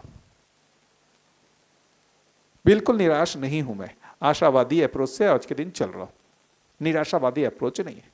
आप सोचिए नागराज जी के साथ कैसा जो है, वो जब उनकी पीड़ा रही थी ब्रह्म सत्य जगत मिथ्या कैसे, इस प्रश्न के उत्तर के लिए वो इतने विद्वानों से मिले, अपने गुरु जी से मिले। उन्होंने कहा जाओ समाधि में उसका उत्तर मिलेगा, समाधि में इसका उत्तर मिलेगा। वो आ गए, सब अपने बच्चे को छोड़ करके वहां पर अपनी पत्नी के साथ आकर के ऐसा कठिन जगह पे साधना किया और समाधि हो गई। उसके बाद भी उत्तर नहीं मिला। आप हम इतना धैर्य रख पाते, आप हम इतना धैर्य रख पाते। यार गुरु जी ने कहा था समाधि में, एक तो हम आते तो समाधि कब होगी, समाधि कब होगी। अरे यार आज समाधि नहीं लगा, आज समाधि नहीं लगा, आज समाधि नहीं लगा। कोई एक निश्चित प्रोसेस है ना, उस निश्चित प्रोसेस के साथ वो समाधि तक पहुंचे। वहां पर ज्ञान नहीं हुआ उनको, जिस ज्ञान को वो चाह रहे थे। क्या उनका धैर्य टूटा क्या? नहीं।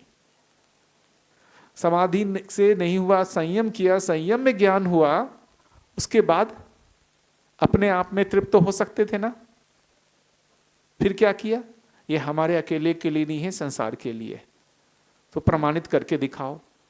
तो पहले स्वावलंबन किया, उसके बाद संसार को बताने गए। और संसार को बताने गए, संसार कब सुनना शुरू किया? 70 से उनको ज्ञान हुआ, 90 तक तो कोई आदमी ही नहीं आया सुनने के लिए। अरे हमको तो इतने सारे लोग सुनने आ जा रहे हैं जिसको भास आभास है। एक अनुभव संपन्न व्यक्ति, प्रमाणित व्यक्ति 70 से 90 तक जो है ऐसे लोगों को सुना रहा है, लोगों सुनने को तैयार ही नहीं है। आप सोच रहे हैं?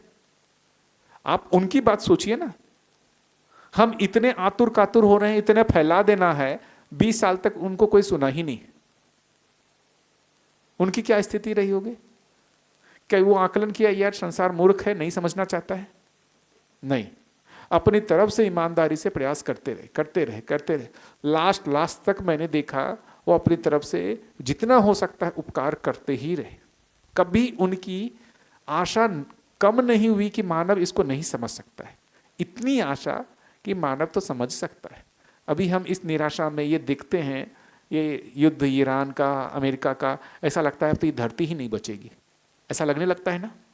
निराशा लगने लगती है ना यार, अपना उपार करो, संसार तो लगता है खत्म होने वाला है।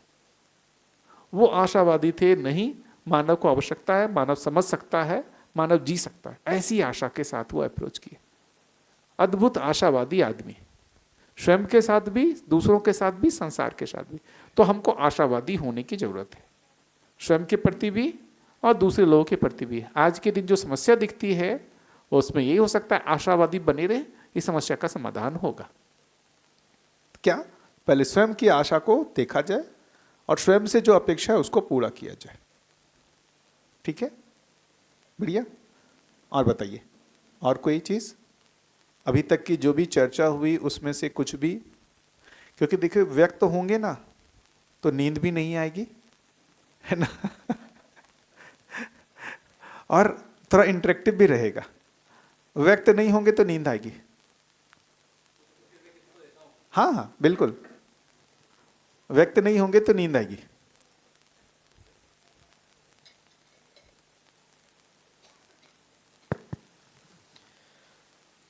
हमने अब तक ये सुना कि बाबा को समाधि में ज्ञान नहीं हुआ और संयम से ज्ञान हुआ।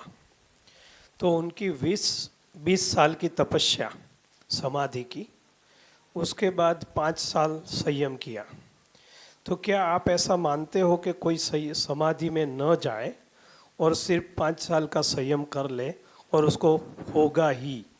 जैसे कि बाबा के पास आप भी रहे हैं, बहुत सारे प्रचारक उनके पास रहे हैं, अभी आप भी बता रहे हैं कि सबको बाबा जैसा ज्ञान अभी नहीं हुआ। तो मैं तो ये मानता हूँ कि समाधि का भी कुछ असर हुआ होगा और संयम का भी। संयम के लिए उन्होंने बताया धारणा ध्यान समाधि से संयम हुआ, तो ये भी एक तपस्या हो सकती है। तो सिर्फ हम जिस रास्ते पे चल रहे हैं वो भी एक रास्ता है कि जैसे हम अभ्यास करके आगे जाएंगे, पर ये रास्ता बाबा ने जैसे आपको बताया कि आज हो सकता है, अब हो सकता है, और अब कब एक डगला आगे चलना है, तो उसका कुछ अंदाजा तो नहीं निकाल सकते। पर आपने जो बोला कि नहीं, आशावादी होना है, क्योंकि हमको पहले हमको समझना है। तो हम यहाँ तक तो रखें कि हम समझे। अगर हम समझते हैं तो बाद में हमारा परिवार समाज आगे चलेगा। तो बहुत ज़्यादा आशा तो ठीक है, बट हम समझने के लिए तैयार है और हमको इसका अध्ययन करना है और हमको ये सही लगता है, उस हिसाब से हम चलते हैं। क्या हमारी सोच में कुछ गड़बड़ है तो बताइए आप। नहीं, बढ़िया। देखिए एक तो चीज़ है, बाबा जी ने जब कहा समाधि में ज्ञान नहीं हुआ, तो कौन सा ज्ञान नहीं हुआ? जो संयम में उनको ज्ञान हुआ वो ज्ञान नहीं हुआ। फिर से, संयम में जो उनको ज्ञान हुआ वो समाधि में नहीं हुआ, लेकिन समाधि में उनको बहुत सारा कुछ और ज्ञान हो चुका है पहले से। तो हम समाधि को छोड़ के जो आप बोल रहे हैं ना, समाधि को स्किप करके सीधा 5 साल का संयम होता ही नहीं है। संयम होने से पहले समाधि होना पड़ता है, समाधि से पहले ध्यान की स्थिति में आना पड़ता है, ध्यान की स्थिति से पहले धारणा में आना पड़ता है।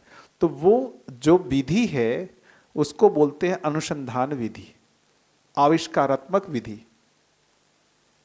जो धारणा, जो नागराज जी जिस विधि से वहां पहुंचे हैं ना, उसको अनुसंधान विधि बोलते हैं। उसमें आगे पढ़ेंगे। अनुसंधान विधि के लिए ये किया गया, अज्ञात कुछ होना आवश्यक है, अज्ञात प्रश्न होना आवश्यक है। कोई ऐसी जो अज्ञात वस्तु है, अज्ञात को ज्ञात करने की तीव्रता हम में बनती है तो समाधि होगा। अब हमारे पास क्या कोई ऐसे कोई अज्ञात प्रश्न है ही नहीं। अभी हम इस पूरे दर्शन को खंगालेंगे, इसमें से कोई ऐसा चीज निकल के आएगा जो अज्ञात है इसमें, तब हम समाधि कर पाएंगे। यदि कोई ऐसा चीज निकला ही नहीं जो अज्ञात है, हमको समाधि करना ही नहीं है। इसको हम बोल रहे हैं अध्ययन विधि। हम जो बोल रहे हैं उसको क्या बोल रहे हैं? अध्ययन विधि बोल रहे हैं। ये ऐसा ही आसान है जैसा न्यूटन ने समझ लिया था। वो क्या किया था? अनुसंधान किया था उसने। लेकिन आज के दिन क्या हर आदमी को अनुसंधान करना पड़ रहा है न्यूटन को समझने के लिए? क्या लग रहा है? जो हम सभी न्यूटन को समझे अनुसंधान विधि से समझ रहे हैं या अध्ययन विधि से समझ रहे हैं? आइंस्टाइन को अध्ययन विधि से, फेराडेज को अध्ययन विधि से। ये है अध्ययन विधि। जैसा विज्ञान में सभी अध्ययन विधि से वहां तक पहुंच रहे हैं, इसी तरीके से नागराज जी भी यही बोल रहे हैं कि उन्होंने अनुसंधान विधि से उसको किया, बाकी अध्ययन विधि से वहीं पहुंच सकते। तो हमारे लिए अध्ययन विधि, इसीलिए इसमें फिर से मानव व्यवहार दर्शन में पेज नंबर 142, पेज नंबर 142, उसमें देखिए लिखा हुआ है, एक अनुसंधान, दूसरा अनुसरण, अनुकरण, अध्ययन। तो दो विधियां हैं। इन दोनों विधियों से अनुभव होता है, दोनों विधियों से होता है। पहले को अनुसंधान विधि बोल रहे हैं, दूसरे को अनुसरण, अनुकरण, अध्ययन विधि बोल रहे हैं। जो आप बोल रहे हैं समाधि संयम अनुसंधान विधि है, और जो हम कर रहे हैं वो अनुसरण, अनुकरण, अध्ययन विधि है। दोनों से उपलब्धि समान होती है, दोनों से उपलब्धि समान होती है। तो हम अनुसंधान विधि में कब जाएंगे? जब हम इसको देख करके हमारे प्रश्न जो हैं अज्ञात रह गए, जैसे नागराज जी के थे। वेद को पूरा अध्ययन करने के बाद भी उनको ये उत्तर नहीं मिल रहा है ब्रह्म सत्य जगत मिथ्या कैसे। उनके प्रश्न बन गए ना, ब्रह्म सत्य जगत मिथ्या कैसे। उनकी तृप्ति नहीं हो रही। जो भी लोगों से जाके पूछ रहे हैं, जो भी वो उत्तर दे रहे हैं, उससे वो तृप्त नहीं हो रहे। तो लोगों ने कहा इसको समाधि में इसका उत्तर मिलेगा। तो कैसा बताया? गुड़ खाया गूंगा, ऐसा बाबा जी भाषा का प्रयोग करते थे। ये ऐसे चीज है जिसको बताया नहीं जा सकता है, जिसको सिर्फ अनुभव किया जा सकता है। मतलब ज्ञान अनिर्वचनीय है, ज्ञान अनिर्वचनीय है, इसको बताया नहीं जा सकता, इसको सिर्फ अनुभव किया जा सकता है। अब ज्ञान अनिर्वचनीय है तो वो एजुकेशन में आएगा कैसे? यदि अनिर्वचनीय इसको बताया नहीं जा सकता तो वो आएगा कैसे एजुकेशन में? इसीलिए तो हमारी जो फिलॉसफी है, जो दर्शन है, वो आज तक एजुकेशन में नहीं आ पाया। एटम्स, मॉलिक्यूल्स, न्यूटन, ये सब के सब आ गए एजुकेशन में। आपके यहाँ स्कूलों में पढ़ाया जाता होगा ना भैया, ये न्यूटन सब पढ़ाया जाता है ना, सब पढ़ाया जाता है। ये आत्मा परमात्मा पढ़ाया जाता है भैया? अब पहले से कौन है? आत्मा परमात्मा पहले से परंपरा पे है या एटम मॉलिक्यूल्स है? आत्मा परमात्मा हजारों साल से है, स्कूल में नहीं आया। ये 100 साल पहले जो आया, खोज हुआ, वो सारे स्कूलों में आ गया। 100 साल पहले की बात है ये। एटम मॉलिक्यूल 100 साल पहले की बात है, घर घर पहुंच गया, हर स्कूल में पहुंच गया। ये आत्मा परमात्मा हजारों साल से करते रहे, अभी तक स्कूलों में नहीं पहुंचा। क्या कारण है? अनिर्वचनीय, बताया नहीं जा सकता। और बताएं तो किसको बताएं? द्वैत को बताएं, अद्वैत को बताएं, आत्मा परमात्मा एक है उसको बताएं, या आत्मा परमात्मा दो हैं उसको बताएं? किसको बताएं? बताएं तो किसको बताएं? ये भी झंझट। ना तो आत्मा है ना परमात्मा है, इसको बताएं। सारे दर्शन अलग अलग है ना। बौद्ध दर्शन क्या है? ना आत्मा है ना परमात्मा है। एक बोलेंगे आत्मा परमात्मा है, दोनों एक है। एक बोलेंगे आत्मा परमात्मा है, दोनों अलग अलग है। विशिष्ट अद्वैत जो है लेकिन विशिष्ट अद्वैत है, लेकिन विशिष्ट रूप से द्वैत है। अब बताएं तो क्या बताएं, समझ में नहीं आ रहा है किस थ्योरी को बताया जाए। आप सोच रहे हैं इतनी लंबी, इतने विद्वानों का खोज करके भी हम कुछ प्रिसाइजली नहीं बता पाए कि क्या है सत्य। प्रिसाइजली बताना पड़ेगा ना, है क्या सत्य। तो जो इंडियन फिलॉसफी है वो अपने आप में इतना कॉन्ट्राडिक्टरी है कि क्या चीज को एजुकेशन में लाया जाए खुद ही यहाँ के लोग तय नहीं कर पाए। फिर क्या है, सबको पढ़ा दो, उनको तय करने दो, सबको पढ़ा दो, उनको तय करने दो।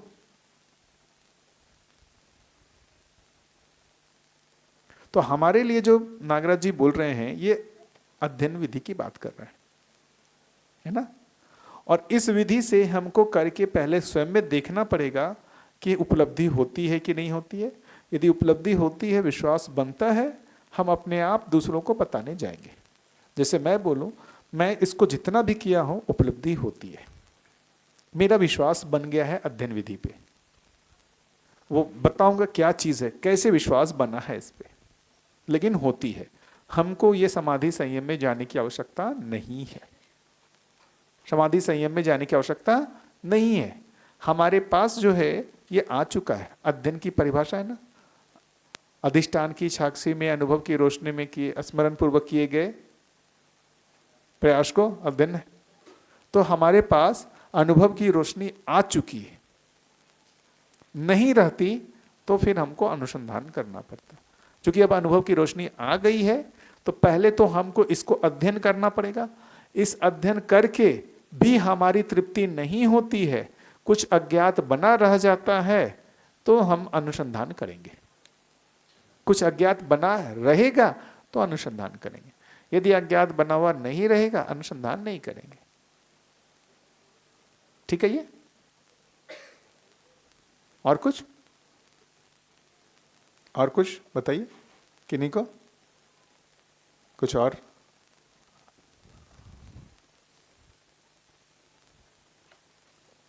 बताइए। नहीं। तो अब ये पहले थोड़ा सा अभ्यास दर्शन में, अभ्यास से पहले हम ये आ जाते हैं, अभ्यास का मतलब क्या है। अभ्यास से पहले क्या चीज होगा, लक्ष्य स्थापित होगा तब अभ्यास होगा या लक्ष्य विहीन अभ्यास होगा।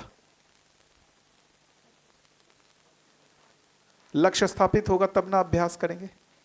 क्या लक्ष्य विहीन अभ्यास होगा क्या। अभ्यास से कहीं हम पहुंचना चाहेंगे ना। अभ्यास का रोल क्या है, किसी एक जगह पहुंचने के लिए। कहां पहुंचना चाहते हैं पहले वो तय करेंगे तब अभ्यास करेंगे, या बिना उसको तय किए हुए अभ्यास करेंगे।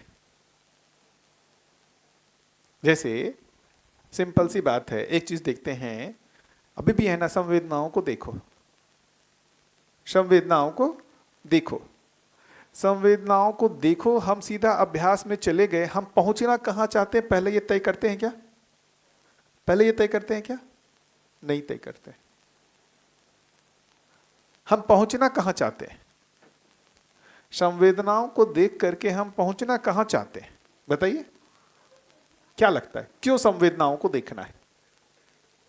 मैं संवेदना नहीं हूं, ये अभ्यास करते हैं ना, बारंबार अभ्यास किया है ना भाई। कितने लोगों ने विपश्यना किया है,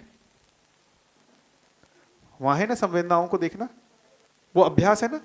बारंबार संवेदनाओं को देखो, संवेदनाओं को देखो, संवेदनाओं को देखो। संवेदनाएं क्षण भंगुर हैं, वो आती हैं, अनित्य हैं, अनित्य हैं, ये अभ्यास है। बारंबार उसको देखने का अभ्यास है। वो अभ्यास का लक्ष्य क्या है, किस लक्ष्य से आप उस अभ्यास को करते, कुछ पहले सोचा इस पे, किस लक्ष्य से आप उस अभ्यास को कर रहे हैं, बताइए। कोई तो लक्ष्य के साथ गए होंगे ना अभ्यास के लिए, या बिना लक्ष्य के उस अभ्यास में गए। आप लोगों का कैसा लगता है, किस लक्ष्य से वहां गए अभ्यास के लिए। वहाँ जैसे बताया गया, सभी पीड़ा राग और द्वेष की वजह से है, और राग और द्वेष से मुक्ति हो जाए उसके लिए अभ्यास है। सुखद संवेदना राग, दुखद संवेदना दुख। तो जो जो घटना घटती है उसकी शरीर पर क्या संवेदना आती है उसको देखते जाए, तो जिस घटना की वजह से राग और द्वेष हो रहे उसमें से निकल जाएंगे, ऐसा वो लक्ष्य बताते हैं। बढ़िया। तो वो लक्ष्य हुआ दुखों से मुक्ति। लक्ष्य क्या हुआ, दुखों से मुक्ति। दुखों से मुक्ति है क्योंकि दुख मानव को स्वीकार नहीं है, उससे मुक्ति के लिए ये अभ्यास है। तो दुख का कारण क्या है? राग द्वेष दुख का कारण है। तो बारंबार देखते रहने से ना तो राग होगा ना द्वेष होगा, ना तो राग होगा ना द्वेष होगा, तो हमको दुख नहीं होगा, दुखों से मुक्ति हो जाएगी। क्या ये स्वीकार करें? आप जो अभ्यास विपश्यना का है वो इस लक्ष्य की प्राप्ति के लिए है या कुछ और है? बताइए भाई, किसी लक्ष्य के लिए ही है ना, तो लक्ष्य को पहले पहचाने ना। क्या लगता है विपश्यना का लक्ष्य क्या है? दुखों से मुक्ति है या कुछ और है? हाँ, मतलब पहले एक इस पे तय कर लें। आपने बहुत अच्छा पॉइंट बताया है। क्या लग रहा है? यही लक्ष्य है? आप लोग किस लक्ष्य के लिए गए थे? लक्ष्य भी नहीं पता था, कुछ करने गए थे, आराम मिला, अच्छा लगा, इसलिए गए। सिंपल सी बात है। हमको लक्ष्य भी नहीं पता था। देखिए, मैक्सिमम लोगों को लक्ष्य भी नहीं पता होता है। कुछ लोगों ने बोला विपश्यना अच्छी चीज है, जाके किए, मन की शांति लगी, इसलिए अच्छा लगा। कोई लक्ष्य के लिए भी नहीं गए थे क्या? ऐसा माने? लक्ष्य भी नहीं पता था कि कोई हम दुखों से मुक्ति, हम परेशान जरूर थे उस परेशानी से मुक्ति के लिए। तो थोड़ा सा देखेंगे वो इसी कैटेगरी में आ जाएगा। हमको स्पष्ट नहीं था, लेकिन लगभग है यही चीज, है यही। दुख पीड़ा अशांति से मुक्ति के लिए गए थे। दुख पीड़ा अशांति से मुक्ति के लिए गए, वहां गए, दुख पीड़ा अशांति से राहत तो मिलती है, इसमें मैं डिनाई नहीं करता हूं। जिस लक्ष्य के लिए आप चले थे, उस अभ्यास से उस लक्ष्य तक तो आप पहुंच सकते हैं। वो कोई गलत सजेशन नहीं है। जो विपश्यना है, आप यदि इस लक्ष्य के साथ चलते हैं कि अपने दुखों से मुक्त होना है, तो वो जो अभ्यास है वो उसके लिए ठीक है, वो उसके लिए ठीक है। मैं भी एग्री करता हूं। यदि वो लक्ष्य बनता है वो ठीक है। फाइनली इन सब का अंतिम लक्ष्य है समाधि। समाधि एक ऐसी स्थिति है जहां दुखों से मुक्ति हो जाती है। समाधि एक ऐसी स्थिति है जहां दुखों से मुक्ति हो जाती है। जो ये परंपरा में कहा गया, गलत नहीं कहा गया। परंपरा में जो कहा गया है समाधि में दुखों से मुक्ति हो जाती है, वो गलत नहीं कहा गया है, वो सही कहा गया है। वो सही कहा गया है, समाधि में दुखों से मुक्ति होती है। इसलिए समाधि कोई छोटी स्थिति नहीं है। पहली बात बता दो, समाधि कोई छोटी स्थिति नहीं है। मैं भी पहले वही कोशिश किया, मिल जाता तो मेरे को इस दर्शन की जरूरत नहीं थी। पहले तो मैं उसी में बहुत समय रहता। यह दुख से तो मुक्ति मिला, बाद में आगे का सोचेंगे। ठीक है, आप बोल रहे थे अंकल कुछ? एक तो मैं आपसे वो सहमत हूँ कि कोई शिविर में जाने से पहले लक्ष्य नहीं था। हाँ, ये तो शिविर में जाने के बाद ये स्पष्ट हुआ कि ये ही लक्ष्य के लिए ये साधना हो रही है। दूसरा लक्ष्य ये है कि ये शरीर पर संवेदनाएं हैं और सुख दुख उसके साथ जुड़े हैं। तो एक शरीर की धारा है, एक चेतन की धारा है। तो लगातार इसको देखते गए तो धीरे धीरे शरीर की धारा और चेतना की धारा दोनों अलग हो जाएगी। शरीर शांत हो जाएगा और चेतना का निर्वाण, यानी ऐसे विपश्यना साधना करते करते एक दिन निर्वाण हो जाएगा, परमानेंटली मुक्ति। वही मतलब फाइनली देखेंगे निर्वाण मतलब दुखों से मुक्ति हो जाएगी। इसलिए मतलब वो देखेंगे ट्रेडिशन में 4 आर्य सत्य, दुख है, दुख का कारण है, निवारण है, उपाय, उसके उपाय, यही ना भाई। वहां पर देखेंगे 4 आर्य सत्य तो यहीं से ना, दुख है, दुख को वास्तविकता बोल रहे हैं। यहां दर्शन ठीक उसका बोलता है, दुख को वास्तविकता बोल ही नहीं रहे। दुख वास्तविक है ही नहीं, दुख तो भ्रम है। ये बात पकड़ में आ रही है? ठीक ही उल्टा हो गया ना, ये मैच नहीं कर रहा है उस दर्शन से ना। जब वो लक्ष्य नहीं होगा तो अभ्यास भी बदल जाएगा ना। लक्ष्य अलग हुआ तो अभ्यास भी बदलेगा ना। अभी हम सब बहुत सारे लोग इस दर्शन में जब हम जुड़े हुए थे और हम बहुत कोशिश कर रहे थे कि यार जीवन तो दिख नहीं रहा है, जीवन तो दिखेगा कुछ ऐसा ही हाथ पांव मार करके ध्यान करने से ही दिखेगा। तो बहुत सारे लोग जो है बाबा जी से मतलब कुछ अभ्यास की टेक्निक बताइए, कुछ बताते ही नहीं थे। जब कुछ नहीं बता रहे हैं तो लोगों ने पूछ लिया बाबा जी विपश्यना करने जाते हैं, मना किया उन्होंने, विपश्यना के लिए मना कर दिया उन्होंने। अच्छा मना कर दिया है, कोई अभ्यास बता भी नहीं रहे। अरे जीवन दिखेगा कैसे, ये बात सोच रहे हैं? तो ये सब चीजें जो हैं हमको देखना पड़ेगा। क्या यहाँ इस दर्शन में, अभी हम दर्शन को पढ़ तो लिए हैं, लेकिन लक्ष्य जो है हमारा बदला नहीं है। लक्ष्य हमारा वही बना हुआ है, दुखों से मुक्ति ही लक्ष्य बना हुआ है। अभी आप सब लोग ईमानदारी से अपना स्व निरीक्षण करके बताइए, आप दर्शन में क्यों जुड़े थे? दर्शन में क्यों जुड़े थे बताइए? कोई अपनी दुख पीड़ा से मुक्ति के लिए ही तो आए थे ना? क्यों, क्या लगता है किस चीज के लिए आए थे? भैया आप सही बता रहे हो, मतलब जो भी होता है कि भाई अपने अंदर जो पीड़ा है, अंदर जो कॉन्फ्लिक्ट है, उससे हम बाहर आ जाए, मतलब जो खालीपन है वो थोड़ा भर जाए। तो वही प्रयास करते करते धीरे धीरे हमको भी अनुसंधान आने के बाद, मतलब ये अध्ययन के अंदर इतना समझ में आ रहा है कि अल्टीमेट हमारा लक्ष्य तो पहले से डिफाइन ही है। पहले लक्ष्य की क्लैरिटी नहीं थी, अब लग रहा है कि वो लक्ष्य के बिना, मतलब हमको डिफाइन ही नहीं करना है वो लक्ष्य। जैसे स्वयं में समाधान, परिवार में समृद्धि, मतलब समाधान समृद्धि अभय सह अस्तित्व, क्योंकि उससे कम में भी नहीं चलता है, उससे ज़्यादा की ज़रूरत नहीं, वो बार बार बोला जाता है और उसको कभी सोचते भी है तो चिंतन में भी यही आता है कि इसके अलावा तो अपने पास कोई ऑप्शन ही नहीं है। तो मतलब पहले ऐसा लगता था कि यार मैं सुखी हो जाऊँ, अपना जो दायरा है उतने में हम समाधानित हो जाए, लेकिन हमारा समाधान इतने में हो ही नहीं रहा है, हमारा समाधान ही इतना बड़ा है कि उससे कम में कैसे चलाएंगे। तो अब ये धीरे धीरे क्लैरिटी के साथ चल रहा है, तो अब लक्ष्य की स्पष्टता है ना, इसीलिए जो जीने में है ना, जैसे हमारा जिम्मेदारी वाला पक्ष भी धीरे धीरे बढ़ रहा है, जैसे जैसे समझ आ रही वैसे बढ़ रहा है। नहीं तो पहले जिम्मेदारी लेने से भागते थे, अब लग रहा है ना जिम्मेदारी लेनी ही पड़ेगी, ऑप्शन नहीं है अपने पास। आए थे अपने दुखों से मुक्ति के लिए, लक्ष्य ही बदल दिया नागराज, लक्ष्य ही बदल दिया। मैं आया था इसी के लिए, ईमानदारी से बोलूं, मैं तो अपने दुखों से मुक्ति के लिए ही आया था, और मेरे दुख के कारण मेरे कल्पनाशीलता ही है, मेरे विचार मेरे दुख के कारण थे। तो मैं आदमी ढूंढ रहा था जो पावरफुल हो, जो मेरे विचारों को डिलीट कर दे, मेरे चित्रण को डिलीट कर दे, है ना, और मुझे मुक्ति दिला दे इस सब चीज़ों से। ऐसा ढूंढ करके मेरे को दिख गया एक आदमी है, बहुत पावरफुल है, ये डिलीट मार सकते, आर्टिकल डिलीट जैसा होता है ना, वो कुछ कर सकते।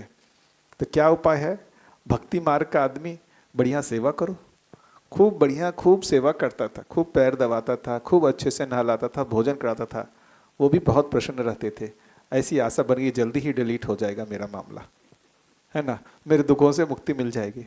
एक दिन बढ़िया प्रसन्न मुद्रा में थे और मेरे को बोले, हमारी सेवा करते हो तो भ्रम में मत रहना कि ज्ञान हो जाएगा, मुक्ति मिल जाएगी।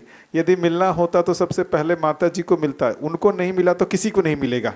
हमने कहा इतना दिन बाद थोड़ा पहले, मैं इतना दिन से इतने मन से इतने अच्छे से सेवा कर रहा हूँ, सब कुछ कर रहा हूँ। अच्छा, उनको पता ही है ना कि क्यों कर रहा है ये, उनको तो सब पता है। अब इंतजार कर रहे हैं कि अभी थोड़ा सा इसको करने दो। और जो है एक दिन ऐसा हैवी डोज दिए, मैं तो उस दिन मेरा दिमाग ही काम नहीं कर रहा है, अब कहाँ जाए। जो सारा आशा बंधा था कि ये कर सकते हैं, वो आशा ही तोड़ दिया उन्होंने। सबको अध्ययन करना पड़ेगा भाई। मेरी जो प्रवृत्ति थी, मुझे सुखपूर्वक जीना है, ऐसा मेरा कोई कामना नहीं था। मैं विरक्तिवादी आदमी, एस्केपिज्म वाला आदमी था। एस्केपिज्म मतलब समस्याओं से भागना, समस्याओं से भागना, दुखों से भागना। मुझे यही दिखता था, दुखों से भागना ही सुख है, दुख से मुक्ति ही सुख है। बहुत लंबा समय लगा मुझे नागराज जी के शरीर शांत होने के बाद मुझे ये समझ में आया, ये नागराज जी दूसरी चीज बोल रहे हैं। जो भी मेरा प्रारब्ध रहा हो, जो भी संस्कार रहा हो, मैं ये दर्शन क्या बोल रहा है मुझे पकड़ में ही नहीं आ रहा था। मैं पूरा प्रयास वहां पहुंच के भी यही कर रहा हूं, मुझे अपने दुखों से मुक्ति कैसे मिले। ये दर्शन वो जगह पर हैंडल ही नहीं कर रहा है। दर्शन यहां पे बोल रहा है सुखपूर्वक जीना, उसमें दुखों से मुक्ति समाया हुआ है, बोनस है। आप समझ रहे हैं? ये जो दर्शन है, इस दर्शन का जो लक्ष्य है सुखपूर्वक जीना।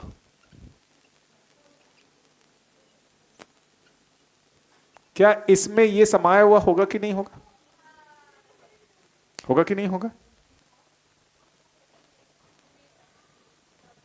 लेकिन दुखों से मुक्ति में सुखपूर्वक जीना समाया होगा क्या? नहीं होगा।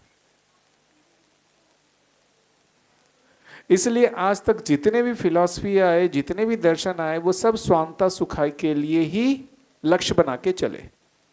सब क्या चीज को लक्ष्य बना के चले? स्वांता सुखाय। उसका अंतिम है समाधि। लेकिन जिस लक्ष्य को वो बोल रहे हैं, स्वांता सुखाय होता है उसमें। ये भी समझ लेना, ठीक है, स्वांता सुखाय होता है। यदि आप अपने दुखों से मुक्ति को लक्ष्य मान करके चलते हैं तो समाधि में दुखों से मुक्ति होती है, स्वांता सुखाय होता है ना। भूतकाल की पीड़ा, भविष्य की चिंता, वर्तमान से विरोध मुक्त होता है। इसीलिए भैया सही बात है। मतलब यही हुआ ना, तो सर्वशुभ में स्वशुभ समाया रहता है। मतलब बाबा जी ने समाधि से बड़ी बात बता दी। उस बड़ी बात को समझते समझते समाधि का जो सुख है, मतलब दुखों से मुक्ति, वो बाय प्रोडक्ट मिलता ही है। बिल्कुल। हाँ, लेकिन ये भी समझ लेना है, समाधि में जो वो कह रहे हैं वो होता है। यदि हम दुखों से मुक्ति पाना चाहते हैं तो ये समाधि का रास्ता चूज कर सकते हैं, विपश्यना कर सकते हैं, वहां उस स्थिति में पहुंच सकते हैं जहां पर आप दुख पीड़ा से मुक्त तो हो सकते हैं। तो इतना जो वो कह रहे हैं उसकी जो पॉजिटिव साइड है, जितना क्लेम कर रहे हैं वो सही है, ये भी स्वीकार करें। हाँ, लेकिन भैया बड़ा फ्रूट बता दो, फिर छोटे फ्रूट के अंदर कौन यदि कौन हाथ पैर मारेगा? हाँ, ये ठीक है ना। यदि मान लीजिए किन्हीं का नहीं बनता है लक्ष्य, क्या तकलीफ? नहीं बनता है तो कोई आग्रह है क्या? दुराग्रह है क्या? यदि किन्हीं का लक्ष्य बनता है कि नहीं, मैं दुखों से मुक्त होना चाहता हूं और वो समाधि के रास्ता पे जाना चाहता है, कोई दुराग्रह है क्या? उनका लक्ष्य बनता है, उसको प्राप्त करें, क्या दिक्कत है? लेकिन स्पष्टता रहे कि हम किस लक्ष्य के लिए अभ्यास कर रहे हैं। स्पष्टता रहे कि हम किस लक्ष्य के लिए अभ्यास कर रहे हैं। हम लक्ष्य विहीन अभ्यास कर रहे हैं, हमको पता ही नहीं है कि फिर हम जर्नी पे तो चल रहे हैं, पहुंचेंगे कहां?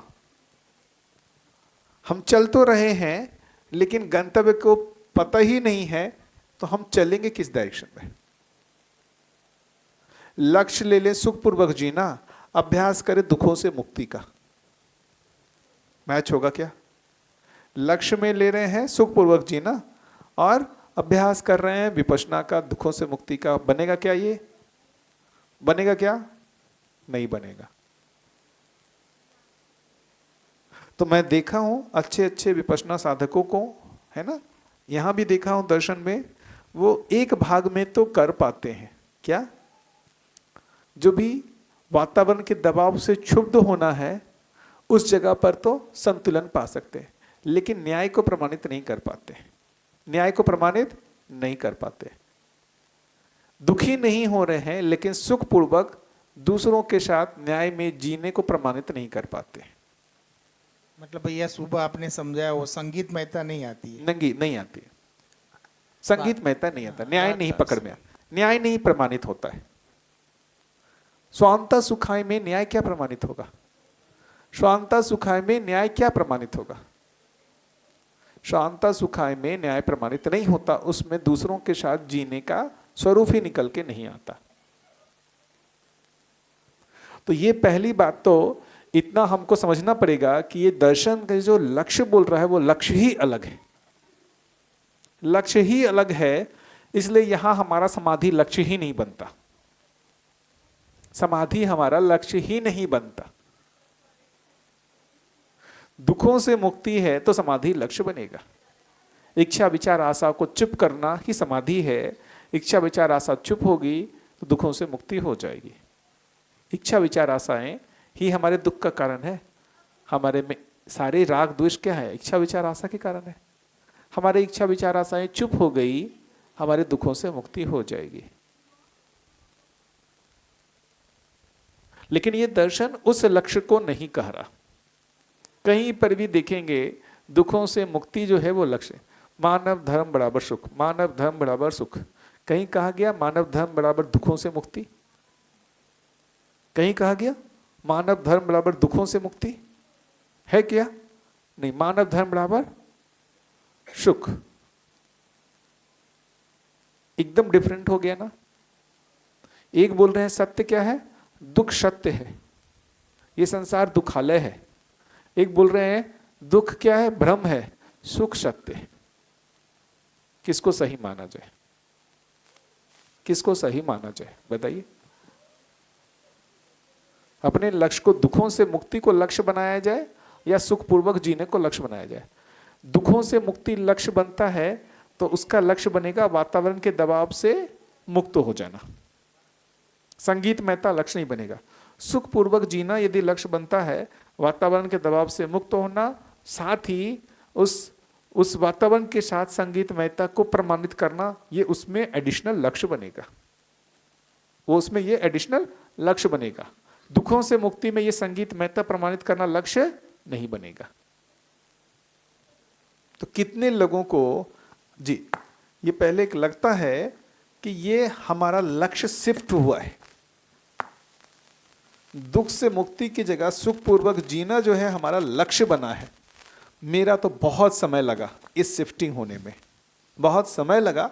हो सकता मेरा प्रारब्ध लंबा हो, मेरे बहुत समय लगा ये दुखों से मुक्ति की जगह सुखपूर्वक जीने के लिए। ये जो लक्ष्य बनना, ये बहुत समय लग गया मुझे। तो आप सभी लोगों का जरूरी नहीं है कि जो मुझसे चूक हुई वही चूक सबसे हो, जरूरी नहीं है। तो आप लोगों में हो सकता है पहले से ही ये हो जाए कि हमको सुखपूर्वक जीना है, लेकिन लक्ष्य तो एक जगह पर हो जाए कि हम सभी का लक्ष्य एक ही हो चुका है। जी जी भैया। जी भैया, आप ये जो बता रहे हैं ना, ये थोड़ा ये फ्रेम कभी इस तरफ से सोचा नहीं था कि दुखों से मुक्ति और सुखपूर्वक जीने में स्पष्ट अंतर क्या है। तो इस पे काफ़ी अच्छे से ध्यान जा रहा है, क्योंकि मेरा भी जो पहला वाला है वो ज़्यादा कार्यक्रम है दुखों से मुक्ति, क्योंकि वही कारण था मैं भी इसमें जुड़ा था। लेकिन आप जो बता रहे हैं उस पर यह ध्यान जा रहा है कि सुखपूर्वक जीने में दुखों से मुक्ति समाई है। लेकिन जब हम जागृति क्रम में या जब जैसे अध्ययन कर रहे हैं, तो क्रम में क्या पहले दुखों से मुक्ति होगी और फिर सुखपूर्वक जीना होगा, यही क्रम सजेगा? ये एक प्रश्न था। और ये जो हम संगीत महिता का जो अभ्यास है, उसमें सुखपूर्वक जीने में क्या अंतर है और दुखों से मुक्ति में क्या अंतर है, वो थोड़ी और स्पष्टता करेंगे तो जी बढ़िया। तो वो फिर उसको हम और फैलाएंगे ना भैया, तो और स्पष्ट होगा ये आपका प्रश्न। लेकिन ठीक है, लेकिन एक मोटा मोटी लक्ष्य अलग अलग है, ये पता चलता है कि नहीं चलता है? लक्ष्य अलग अलग है। जो भी सन्यास ले रहे हैं, है ना, सन्यासी हो रहे हैं, साधना कर रहे हैं, क्या लगता है वो किस लक्ष्य के साथ साधना कर रहे हैं? दुखों से मुक्ति के लिए ही ना। सुखपूर्वक जीना है तो परिवार में ही जीना पड़ेगा। कहाँ जिएंगे सुखपूर्वक जीना? संबंधों में ना। दुखों से मुक्ति ही सुख माना जा रहा है, इसीलिए उसको स्वांता सुखाय कहा। इसलिए उसका नाम दिया बाबा जी ने स्वांता सुखाय, स्वयं में सुखी। दुखों से मुक्ति को क्या नाम दिया उन्होंने? स्वांता सुखाय। स्वयं में सुखी है, कोई गलत नहीं है। लेकिन संगीत मेहता प्रमाणित नहीं होता उसमें। दूसरों के साथ संबंध में सुखपूर्वक जीना प्रमाणित नहीं होता। मैं आज के दिन पत्नी को छोड़ के चला जाऊं, बच्चे को छोड़ के चला जाऊं, मुझे समाधि हो जाए, मैं अपने में तृप्त हो जाऊं, है ना, इससे इनकी तृप्ति हो जाएगी क्या? इनकी तृप्ति हो जाएगी क्या? और मेरे लिए वो सोचना भी नहीं है कि इनकी तृप्ति हो या ना हो, क्योंकि मैं स्वयं में तृप्त हूं। इसको बोल रहे हैं स्वांता सुखाय। सुखपूर्वक जीने का मतलब उभय तृप्ति, मेरी भी तृप्ति, पत्नी की भी तृप्ति, बच्ची की भी तृप्ति, संबंध में जिनके साथ जी रहा हूं सबकी तृप्ति, वो हुआ सुखपूर्वक जीना। उसमें उभय तृप्ति है। दुखों से मुक्ति में मेरे स्वांतः सुख है, मेरे स्वयं की तृप्ति है।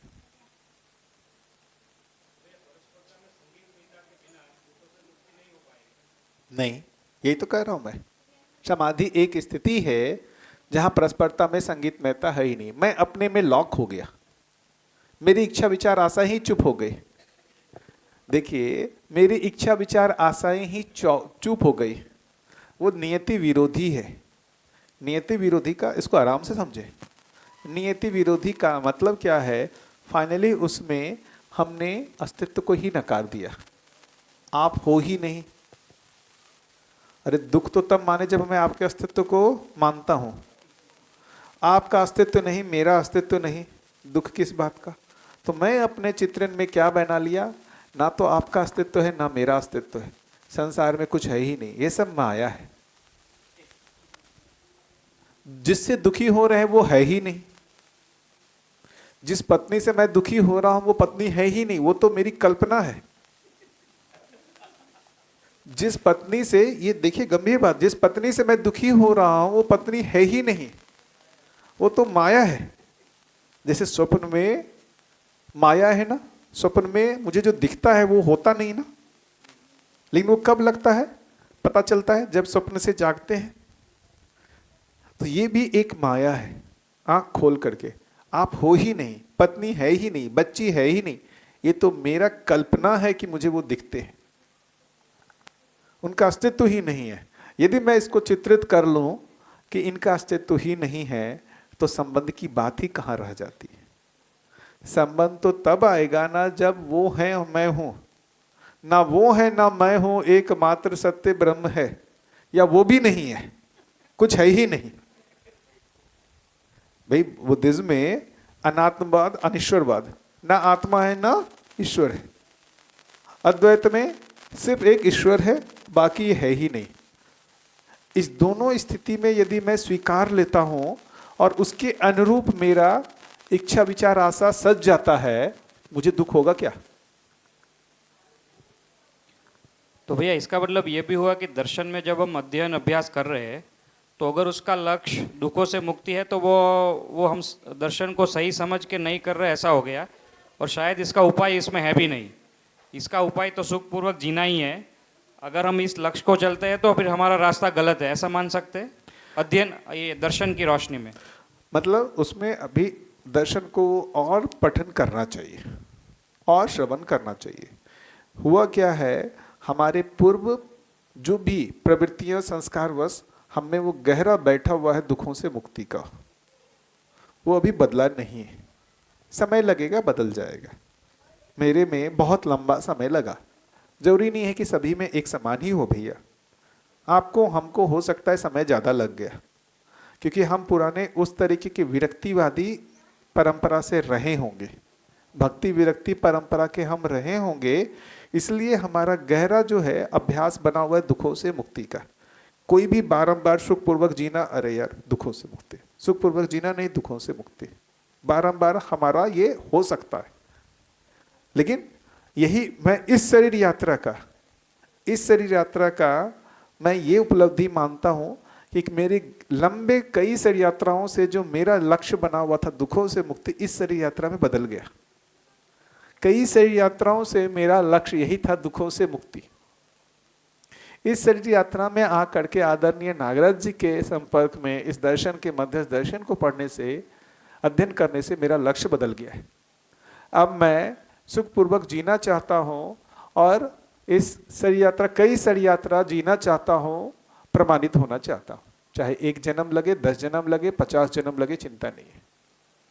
स्वांता सुखाए अब नहीं चाहता हूं, अब सुखपूर्वक जी करके उपकार कार्य करना चाहता हूं। बदल गया, एकदम लक्ष्य बदला। ये मैं अपने इस शरीर यात्रा की उपलब्धि मानता हूं। हो सकता है लक्ष्य बदला है, उपलब्धि नहीं हुई है। उपलब्धि इस शरीर यात्रा में एक प्रयास करेंगे, हुआ ठीक, नहीं हुआ अगले शरीर यात्रा, फिर इसके अगले शरीर यात्रा। लेकिन लक्ष्य बदल जाना कोई छोटी मोटी बात थोड़ी है, क्योंकि हमारा बहुत बड़ा परंपरा आदर्शवादी है और उस आदर्शवादी परंपरा का लक्ष्य यही रहा। आदर्शवादी परंपरा का लक्ष्य यही रहा दुखों से मुक्ति। इसलिए जितना देखेंगे सबसे ज्यादा महिमा मंडन समाधि का किया गया। समाधिस्थ पुरुषों को बहुत ऊंचा माना गया। क्यों माना गया? भाई वो इस लक्ष्य को प्राप्त किए, कोई गलत थोड़ी है, उन्होंने उस लक्ष्य को पाया और वो कोई छोटा मोटा लक्ष्य नहीं है। आप हम वहां तो नहीं है, लेकिन हम उस लक्ष्य में अब जा ही नहीं रहे। अब हम उस लक्ष्य की ओर जा ही नहीं रहे हैं, इसलिए समाधि की ओर अब मेरा आकर्षण बनता ही नहीं है। समाधि की ओर अब आकर्षण बनता ही नहीं है मेरा। एक जगह नागराज जी बोलते हैं, वो कवि होगा ना, सहअस्तित्ववादी विज्ञान है ना, उनमें उन्होंने ये कहा कि शायद बुद्ध भी मध्यम मार्ग को इंगित करते हैं।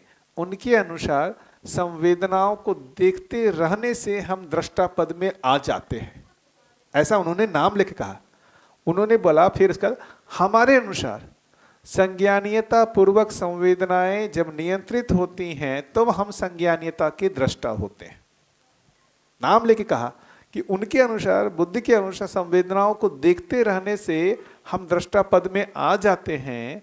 हमारे अनुसार संज्ञानीयता पूर्वक संवेदनाएं नियंत्रित होती हैं तो हम सकते हैं, है ना। इसलिए इन सारी विधियों से ना कोई मानव के जीने का कार्यक्रम नहीं निकला, परिवार व्यवस्था का कार्यक्रम निकला ही नहीं। आप उठा के देख लीजिए दर्शन में, परिवार व्यवस्था का कार्यक्रम निकलता है क्या? देख लीजिए किसी से भी, परिवार व्यवस्था का कार्यक्रम निकलता है? नहीं निकलता है। शिष्ट मूल्य, स्थापित मूल्य, ये निकलता है कार्यक्रम? नहीं निकलता है, क्योंकि लक्ष्य ही वही नहीं है, लक्ष्य ही अलग है। दुखों से मुक्ति लक्ष्य ही है। भैया यहाँ पे जितना अभी बात हुई उससे इतना ध्यान गया कि जैसे मानव है तो स्वांत सुखाय में रहता है, तो वहाँ पे वो अल्टीमेट खुद को डिसकनेक्ट करता है, इस अस्तित्व से डिसकनेक्ट करके, मतलब उसके आशा विचार इच्छा तृप्त हो जाते हैं। तो उसका मतलब अस्तित्व ने जिस पर्पस से इंसान को बनाया, मानव को बनाया, वो पर्पस तो उसमें है ही नहीं, क्योंकि वो अपने आप में सुखी है। मतलब उसका परस्परता में कोई रोल हुआ नहीं, मतलब पूरी जो व्यवस्था है उस व्यवस्था में उसकी कोई भागीदारी आई नहीं। तो मतलब कि एक मानव के होने का जो अल्टीमेट पर्पस है वो पर्पस वहाँ फुलफिल नहीं हो रहा है, क्योंकि मानव है तो सुखपूर्वक जीना चाहता है, तो सुखपूर्वक जीना वो परस्परता में ही होता है, वो स्वयं में नहीं होता है, अकेले में नहीं होता है।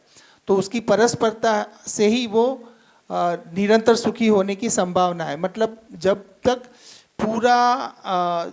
पूरी यानी कि सार्वभौम व्यवस्था नहीं बनती है तब तक उसका सुख सुनिश्चित नहीं होता है, मतलब वहाँ तक उसकी जर्नी चलती रहती है, ऐसा मुझे लगा। तो उसमें कुछ प्लस माइनस है ना।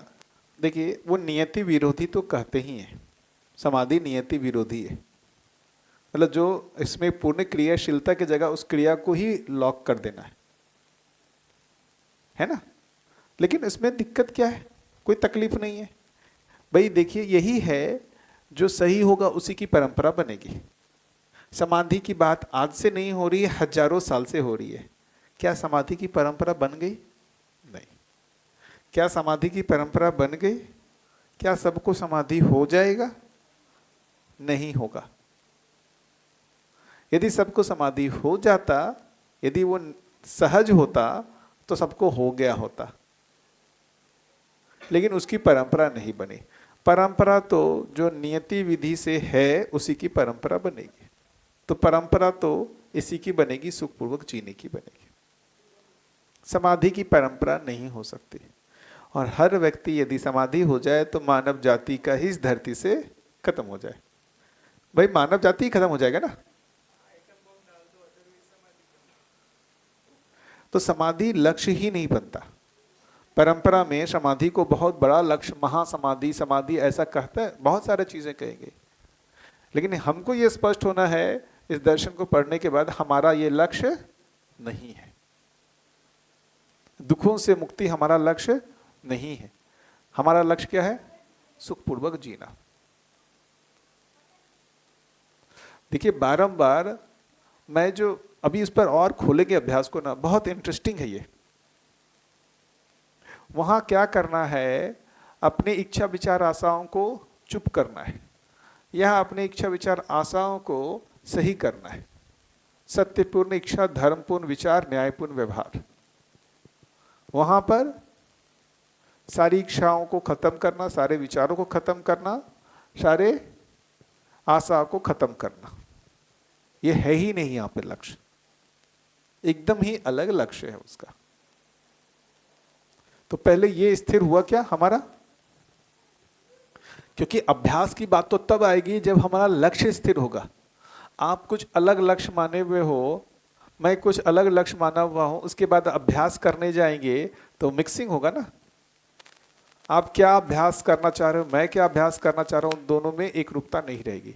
लक्ष्य समानता होगी तभी अभ्यास में समानता आएगी। लक्ष्य भिन्न है तो अभ्यास में समानता हो ही नहीं सकती। तो पहले एक बात तो समझ में आ जाए कि हमारा लक्ष्य क्या है, सुखपूर्वक जीना।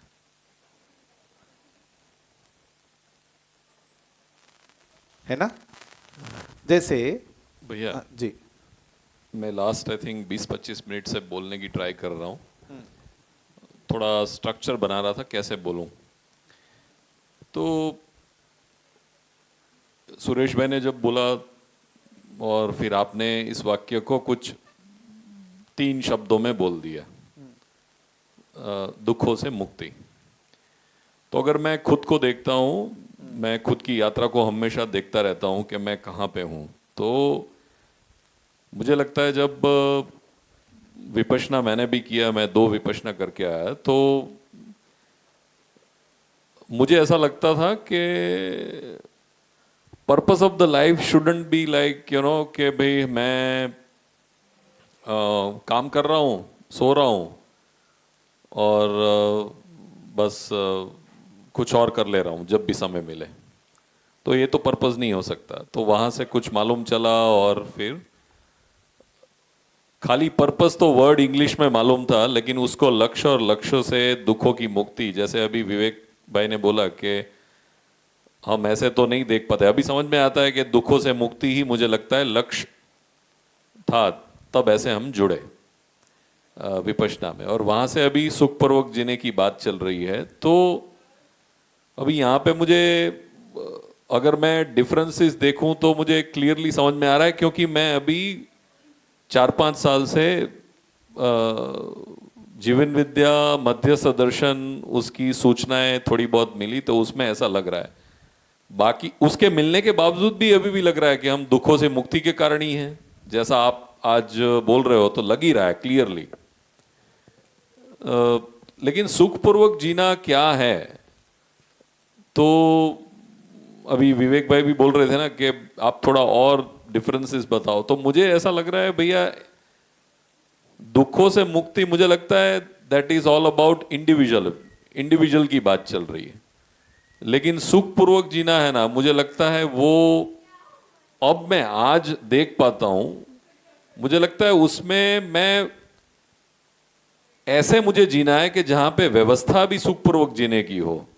अगर व्यवस्था नहीं होगी तो मैं कभी सुखपूर्वक नहीं जी पाऊंगा, क्योंकि मैं मेरे मतलब व्यवस्था की बात आई तो मैं मेरे अकेले की बात कर ही नहीं रहा हूं, मैं परिवार की बात कर रहा हूं, समाज की बात कर रहा हूं, उसमें सब कुछ आ गया। मैं घर से बाहर निकलूंगा तो मुझे थोड़ी बहुत सुरक्षा चाहिए, मेरे बच्चे होंगे तो मुझे वो शिक्षा भी लेंगे, मेरी पत्नी होगी तो मैं उसके साथ ठीक से संवाद कर पाऊंगा। ये सब मुझे समझ में आ रहा है। लेकिन ये मुझे पैराडाइम शिफ्ट लग रहा है कि सुखपूर्वक जीना, उसको दुखों से मुक्ति में अगर मैं और डीप में जा रहा हूं तो मुझे ऐसा अभी भी लग रहा है कि थोड़ा सा कंफ्यूजन है।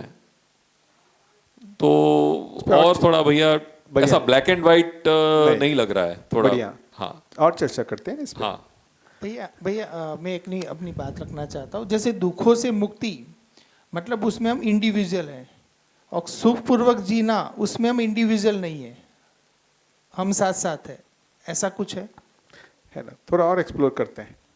जैसे मैं अपनी बात बोलूं, मेरे को दर्शन में शोध करने की प्रवृत्ति कब बनती है, जब जैसे ही मैं दुखी होता हूँ, पत्नी से झगड़ा होता है, कुछ झगड़ा होता है ना, अब मैं पीड़ित होता हूँ तो फिर मुझे लगता है यार मैं क्यों पीड़ित हूँ, दर्शन को समझो फिर से। जैसे ही चीज़ें रिलैक्स, सब कुछ ठीक, आराम में, कोई दर्शन को समझने की आवश्यकता नहीं है, दर्शन को समझने की आवश्यकता नहीं है। फिर कुछ झटका लगा, फिर से दर्शन, मतलब अभी भी हम दुख से पीड़ित जो है, दुख से मुक्ति के लिए ही दर्शन को पकड़ रहे हैं। बात पकड़ में आ रही है? हम जब भी पीड़ित हो रहे हैं, परेशान हो रहे हैं, तब दर्शन में आ रहे हैं, इसका मतलब हम दुखों से मुक्ति के लिए ही दर्शन में आए हैं। जैसे ही सब चीजें ठीक होती हैं, रिलैक्स हो जाती हैं, हमको दर्शन ठीक है यार, पढ़ लेंगे, कोई ऐसा पीड़ा नहीं है, समझ लेंगे, आराम आराम से चलते हैं। लेकिन जैसे ही झटका मिलता है तो उसमें जो तीव्रता आती है ना, इसका मतलब है अभी भी हम सुखपूर्वक जीने के लिए प्रयत्नशील नहीं है। कितने लोगों के साथ ऐसा ही होता है? क्या लगता है? जिस समय झटका लगता है, पीड़ित होते हैं, उस समय दर्शन में आ रहे हैं, वो किस लिए आ रहे हैं फिर? उस टेम्परेरी सॉल्यूशन के लिए। उस टेम्परेरी में हमारे में कुछ एक आवेश आ गया है, कुछ दुख का एक इंटेंसिटी ज्यादा हो गया है, अब हम उससे मुक्ति के लिए छटपटा रहे हैं। थोड़ा सा करते हैं, छटपटाहट थोड़ी कम होती है, फिर सारा शोध खत्म। फिर बीच में आता है डिस्टर्बेंस, फिर से हम शोध करते हैं। मतलब अभी भी हमारा प्रवृत्ति दुखों से मुक्ति का ही है। इसको एज ए टूल यूज कर रहे हैं ना। जिस समय हमारा दुख आता है, हम दर्शन में वापस आते हैं, इससे मुक्ति के लिए थोड़ा रिलैक्स होते हैं, समझ में आता है, फिर दर्शन अपनी जगह। अभी वो तीव्र जिज्ञासा नहीं बनी है। अभी हमारी प्रवृत्ति जो है, इसलिए मैं कह रहा हूं, ये इतना स्थिर नहीं हुआ है। ये इतना स्थिर नहीं हुआ है। मैं अपनी बात ही बता रहा हूं आपको, मैं अपनी बात ही बता रहा हूं।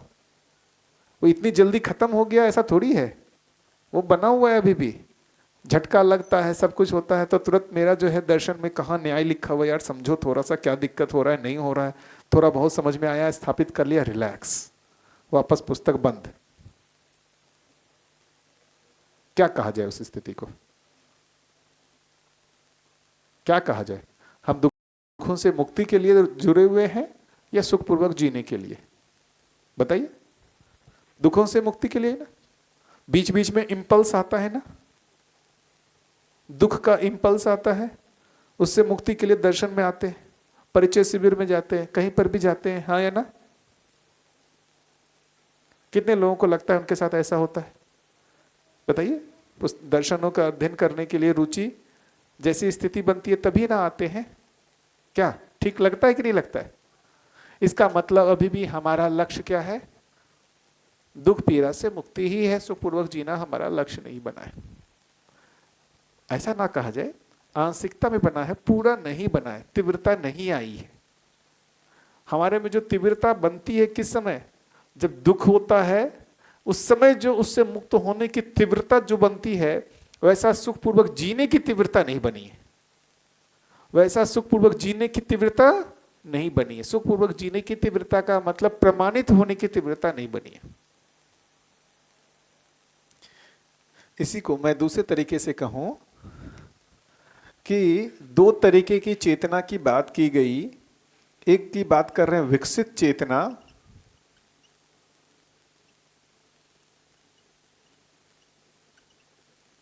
जिसमें तीन तरीके की चेतना की बात कर रहे हैं। दिव्य चेतना, देव चेतना और मानव चेतना और अविकसित चेतना।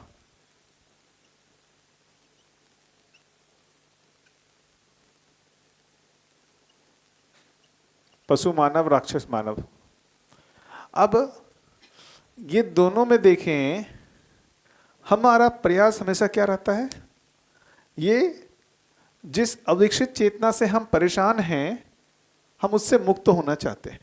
हम यहां नहीं पहुंचना चाहते, यहां इससे मुक्त होना चाहते, यहां नहीं पहुंचना चाहते। तो पहुंचना कहां चाहते हैं? बीच में। बात समझ में आ रही है? समाधि क्या है?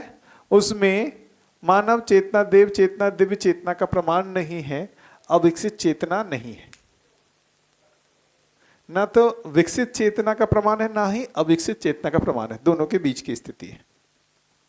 बात पकड़ में आ रही है? है जीने का पर्पस ही नहीं बनता वहां। जीना ही नहीं बनता, जीना ही नहीं बनता। वो एक ऐसी स्थिति है जिसमें जीना ही नहीं बनता। है ना? उसको छोटा भी ना समझा जाए, बहुत बड़ी स्थिति है। जो भी समाधिस्थ हुए हैं वो बड़ी स्थिति है। लेकिन ये समझ में आए बारंबार हम जो ये अध्ययन करके हमको यदि विकसित चेतना स्पष्ट नहीं हुआ है और उस विकसित चेतना में संक्रमित होने की तीव्रता नहीं बनी है, मतलब सुखपूर्वक जीना लक्ष्य नहीं बना है। फिर से मैं इसको रिपीट कर रहा हूं, सुखपूर्वक जीने का मतलब एक विकसित चेतना हमको स्पष्ट हो जाना और उस स्वरूप में हम हो जाएं, इसकी तीव्रता नहीं बनी है।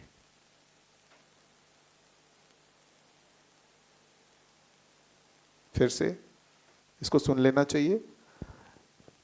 यदि पुस्तक का पठन ठीक ढंग से होगा, विधिवत होगा, इसकी एक उपलब्धि जो होगी हमारे में ही, हमारे देव स्वरूप के हमारे में चित्रण बन जाएगा। मेरे स्वयं के ही देव स्वरूप का चित्रण बन जाएगा कि मैं देव स्वरूप में कैसा होऊंगा, इसका चित्रण हम में बन जाएगा। चित्रण जितना स्पष्ट होगा हमारे में वैसा होने की तीव्रता उतनी ज्यादा होगी।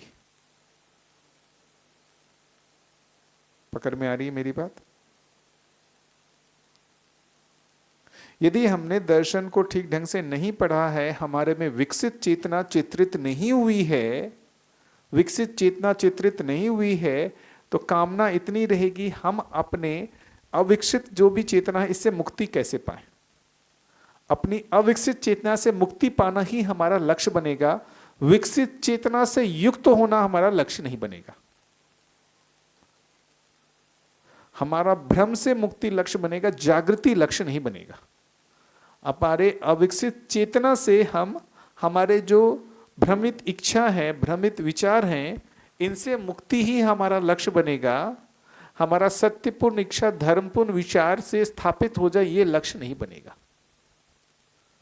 मैं अपनी बात बताता हूं, जब भी मेरे अंदर कुछ नेगेटिव चित्रण बनता है, नेगेटिव विचार बनता है, उस समय मेरे अंदर पीड़ा बलवती होती है कि इससे हम मुक्त हों।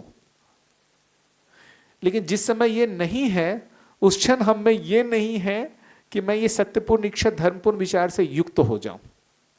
तो गलत से मुक्त होने की प्रवृत्ति हमारे में प्रबल है, सही से युक्त होने की प्रवृत्ति प्रबल नहीं है। बात पकड़ में आ रही है? गलत से मुक्त होने की प्रवृत्ति हमारे में प्रबल है, सही से युक्त होने की प्रवृत्ति हमारे में प्रबल नहीं हुई है। क्या ऐसा लगता है कि नहीं लगता है? गलत से मुक्त होने का मतलब दुखों से मुक्त होने की प्रवृत्ति प्रबल है, सही से युक्त होना मतलब सुखपूर्वक जीने की प्रवृत्ति प्रबल नहीं हुई है। अभी भी मतलब दर्शन को पढ़ के हमको विकसित चेतना का स्वरूप स्पष्ट नहीं हुआ है, या हमारे में वो कॉन्फिडेंस नहीं आया है कि हम मानव चेतना, देव चेतना, दिव्य चेतना में पहुंच सकते हैं। किसी भी कारण से हमारे को कॉन्फिडेंस नहीं आया है कि हम मानव चेतना, देव चेतना, दिव्य चेतना में हम संक्रमित हो सकते हैं, इसका कॉन्फिडेंस नहीं आया है। लेकिन जो हमारी भ्रमित चेतना है ये भी हमको अस्वीकार है, इससे मुक्ति तो हम चाहते हैं, इससे मुक्ति मिले हमको। जो हमारे भ्रमित विचार है उससे मुक्ति मिले, भ्रमित इच्छाओं से मुक्ति मिले, ये संवेदनाओं से मुक्ति मिले, जो 4 विषय 5 संवेदनाओं का जो दबाव हुआ है उससे मुक्ति मिल जाए। बार बार संवेदनाओं में सुखी होने की जो आशा बनती है उससे मैं परेशान होता हूं, उससे मैं परेशान होता हूं। तो मुझे इन संवेदनाओं से सुखी होने की जो आशा है उससे मुक्ति मिल जाए। लेकिन सुखी होने की जो आशा है वो नहीं बनी है। क्या ठीक लगता है? थोड़ा और शोध कर लिया जाए, थोड़ा और शोध किया जाए। कोई हड़बड़ी नहीं है, क्योंकि मैं तो इसको अच्छे से करके देखा हूं। हमारे में छटपटाहट कब होती है? जब हम में दुख पीड़ा होता है, तो हम पीड़ित होते हैं, उससे मुक्ति के लिए हम हाथ पांव मारते हुए इस दर्शन तक पहुंचे। नागराज जी के जैसा ब्रह्म सत्य जगत मिथ्या की जिज्ञासा से हम यहाँ नहीं पहुंचे हैं। कोई पहुंचे हैं क्या? मैं तो नहीं पहुंचा। आप लोग में से कोई पहुंचे हो, कोई तकलीफ नहीं है, लेकिन मैं तो दुखों से मुक्त होने के लिए इस दर्शन में आया था। जीना नहीं हो पा रहा था उस दर्शन से, अपनी अमानवीय विचार, अपने अमानवीय प्रवृत्तियों से परेशान होकर उससे मुक्ति के लिए आया था। उसके फलन में उन्होंने बड़ा लक्ष्य दे दिया। तो आज के दिन मैं अपनी स्थिति बता दूं, मैं अमानवीयता से मुक्ति के लिए प्रयास नहीं कर रहा। मैं आज के दिन जो प्रयास कर रहा हूं मानवीयता से युक्त होने के लिए, ये आशावादी अप्रोच है। अमानवीयता से मुक्ति निराशावादी अप्रोच है। अमानवीय विचारों से मुक्ति होने के लिए जितना मैं प्रयास करता था उतना वो विचार और प्रबल होकर के आते थे। जितना अमानवीय चित्रण से मुक्त होने का कोशिश करता था वो चित्रण और प्रबल होकर के आते थे, निराशा कुंठा आती थी। ठीक कह रहा हूं भैया? वो निराशावादी अप्रोच है। मुझे पता नहीं कितने लोगों को समाधि होती होगी, बहुत कठिन रास्ता है। जब मैं ये कह रहा हूं, आज के दिन मेरे अंदर नेगेटिव विचार आते हैं, नेगेटिव चित्रण आता है, मैं उधर ध्यान ही नहीं देता। मैं क्या इधर ध्यान देता हूं? सही चित्रण, सही विचार की ओर ध्यान देता हूं। नेगेटिव से मुक्त होने के लिए मैं प्रयास नहीं कर रहा हूं, मैं सही से युक्त होने के लिए प्रयास कर रहा हूं। भैया, तो हम जैसे शिक्षा से जुड़े हुए हैं, तो एक उसमें दोनों तरीके से, जैसे कि अभी की जो शिक्षा की परंपरा है उससे तो हम दुखी है ही, है ना, एक वो दुख का पाठ है ही, लेकिन उसकी जगह पे सही शिक्षा की परंपरा आ जाए तो उसके लिए भी हम लगे हुए हैं। उसको हम कैसे देखें? और साथ साथ में ये भी दिखता है कि जैसे विष्णुनगर में बहुत सारी फैमिलीज़ है ना, तो अभी ये भी विचार आता है कि हम साथ में मिलके बहुत सारा कर सकते हैं। तो भैया ये, क्योंकि उसमें भी अभी ये दिखता है कि हम एक दूसरे के साथ अच्छे से नहीं जुड़ पाना, वो भी एक दुख है ही। मैं अपना प्रश्न रख पा रही हूँ? मैं आपकी बात से बिल्कुल समझ गया। मैं आप जो बोलना चाह रहे हैं, ये हमारी ये कहीं ना कहीं फिर से वो आतुर कातुर आकुल व्याकुल जैसा मामला चला जा रहा है। वांछित इच्छा की पूर्ति के लिए जिसमें अभी पात्रता का अभाव है। आतुर कातुर आकुल व्याकुल, हम देखना चाहते हैं अखंड समाज सार्वभौम व्यवस्था, उसमें पहले छोटी जगह पर देखना चाहते हैं, नहीं दिख रहा है, आतुरता कातुरता है हमारी। ये भैया का भी जो था ना, दर्शन में इतने समय हो गए, हम देखना चाहते हैं अखंडता दर्शन में दिखता नहीं है, क्या किया जाए? आपकी एक छोटी व्यवस्था को लेकर के, भैया की पूरी जीवन विद्या अभियान को लेकर के है, सभी आतुर कातुर आकुल व्याकुल है।